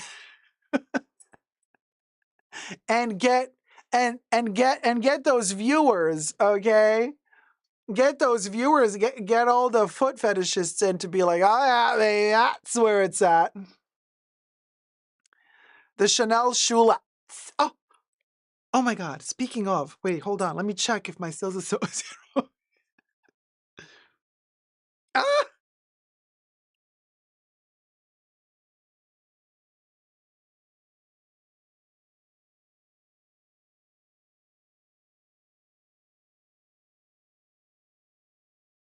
Sorry, guys.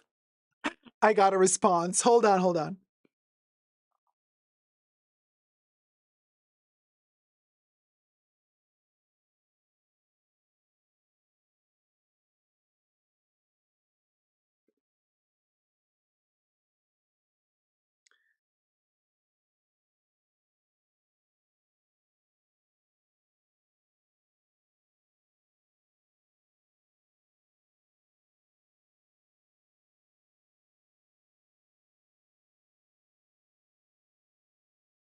Sorry, guys.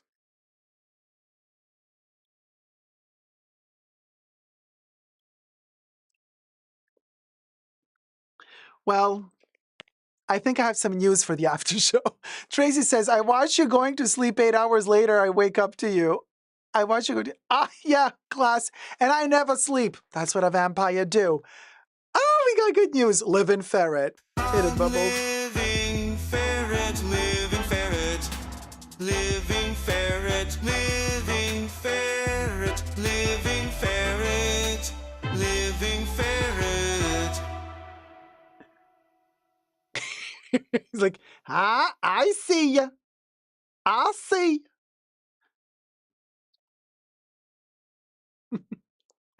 And where's the little dying ferret? Wait, hold on. We got the dying. There you are. Oh, dying Labubu ferret. Dying ferret, dying ferret, dying ferret, dying ferret, dying ferret. Wake up, Labubu. Ow. No, not with the Labubu. See. Thought I fixed that. Thought I pulled out all those little hair. Ah, there you go. What you want? What you want? Okay. Anyway, so that was the High and Ferret. Thumb up the live stream. Who we got next? Oh, I have to hydrate, and Camilla needs her song. Here's to Charlie and Camilla.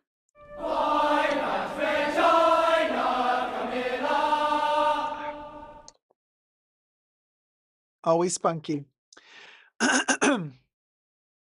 Oh, hashtag not sponsored, but this is a chocolate I really like from Trader Joe's.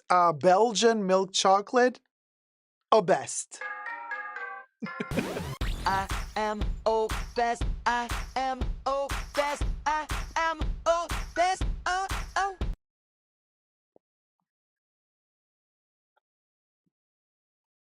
And listen, Linda.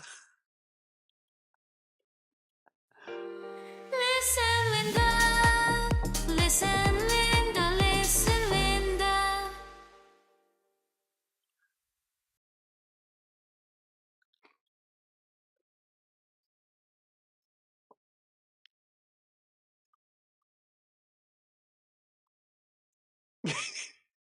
Okay, Linda. Okay, now give me the.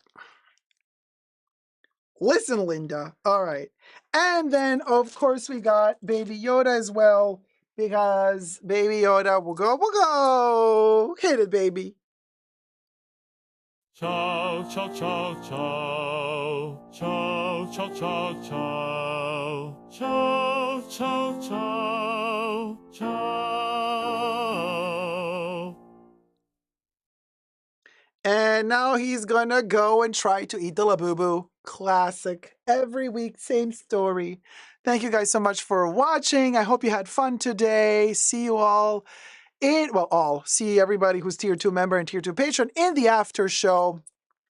Until then, as Wendy Williams would say, ya grab a snack and ya come right back to the after show. Love you loads. And for the rest of y'all's, I'ma see y'all's on the weekend in the next live stream. Until then, never give up on love. Bye.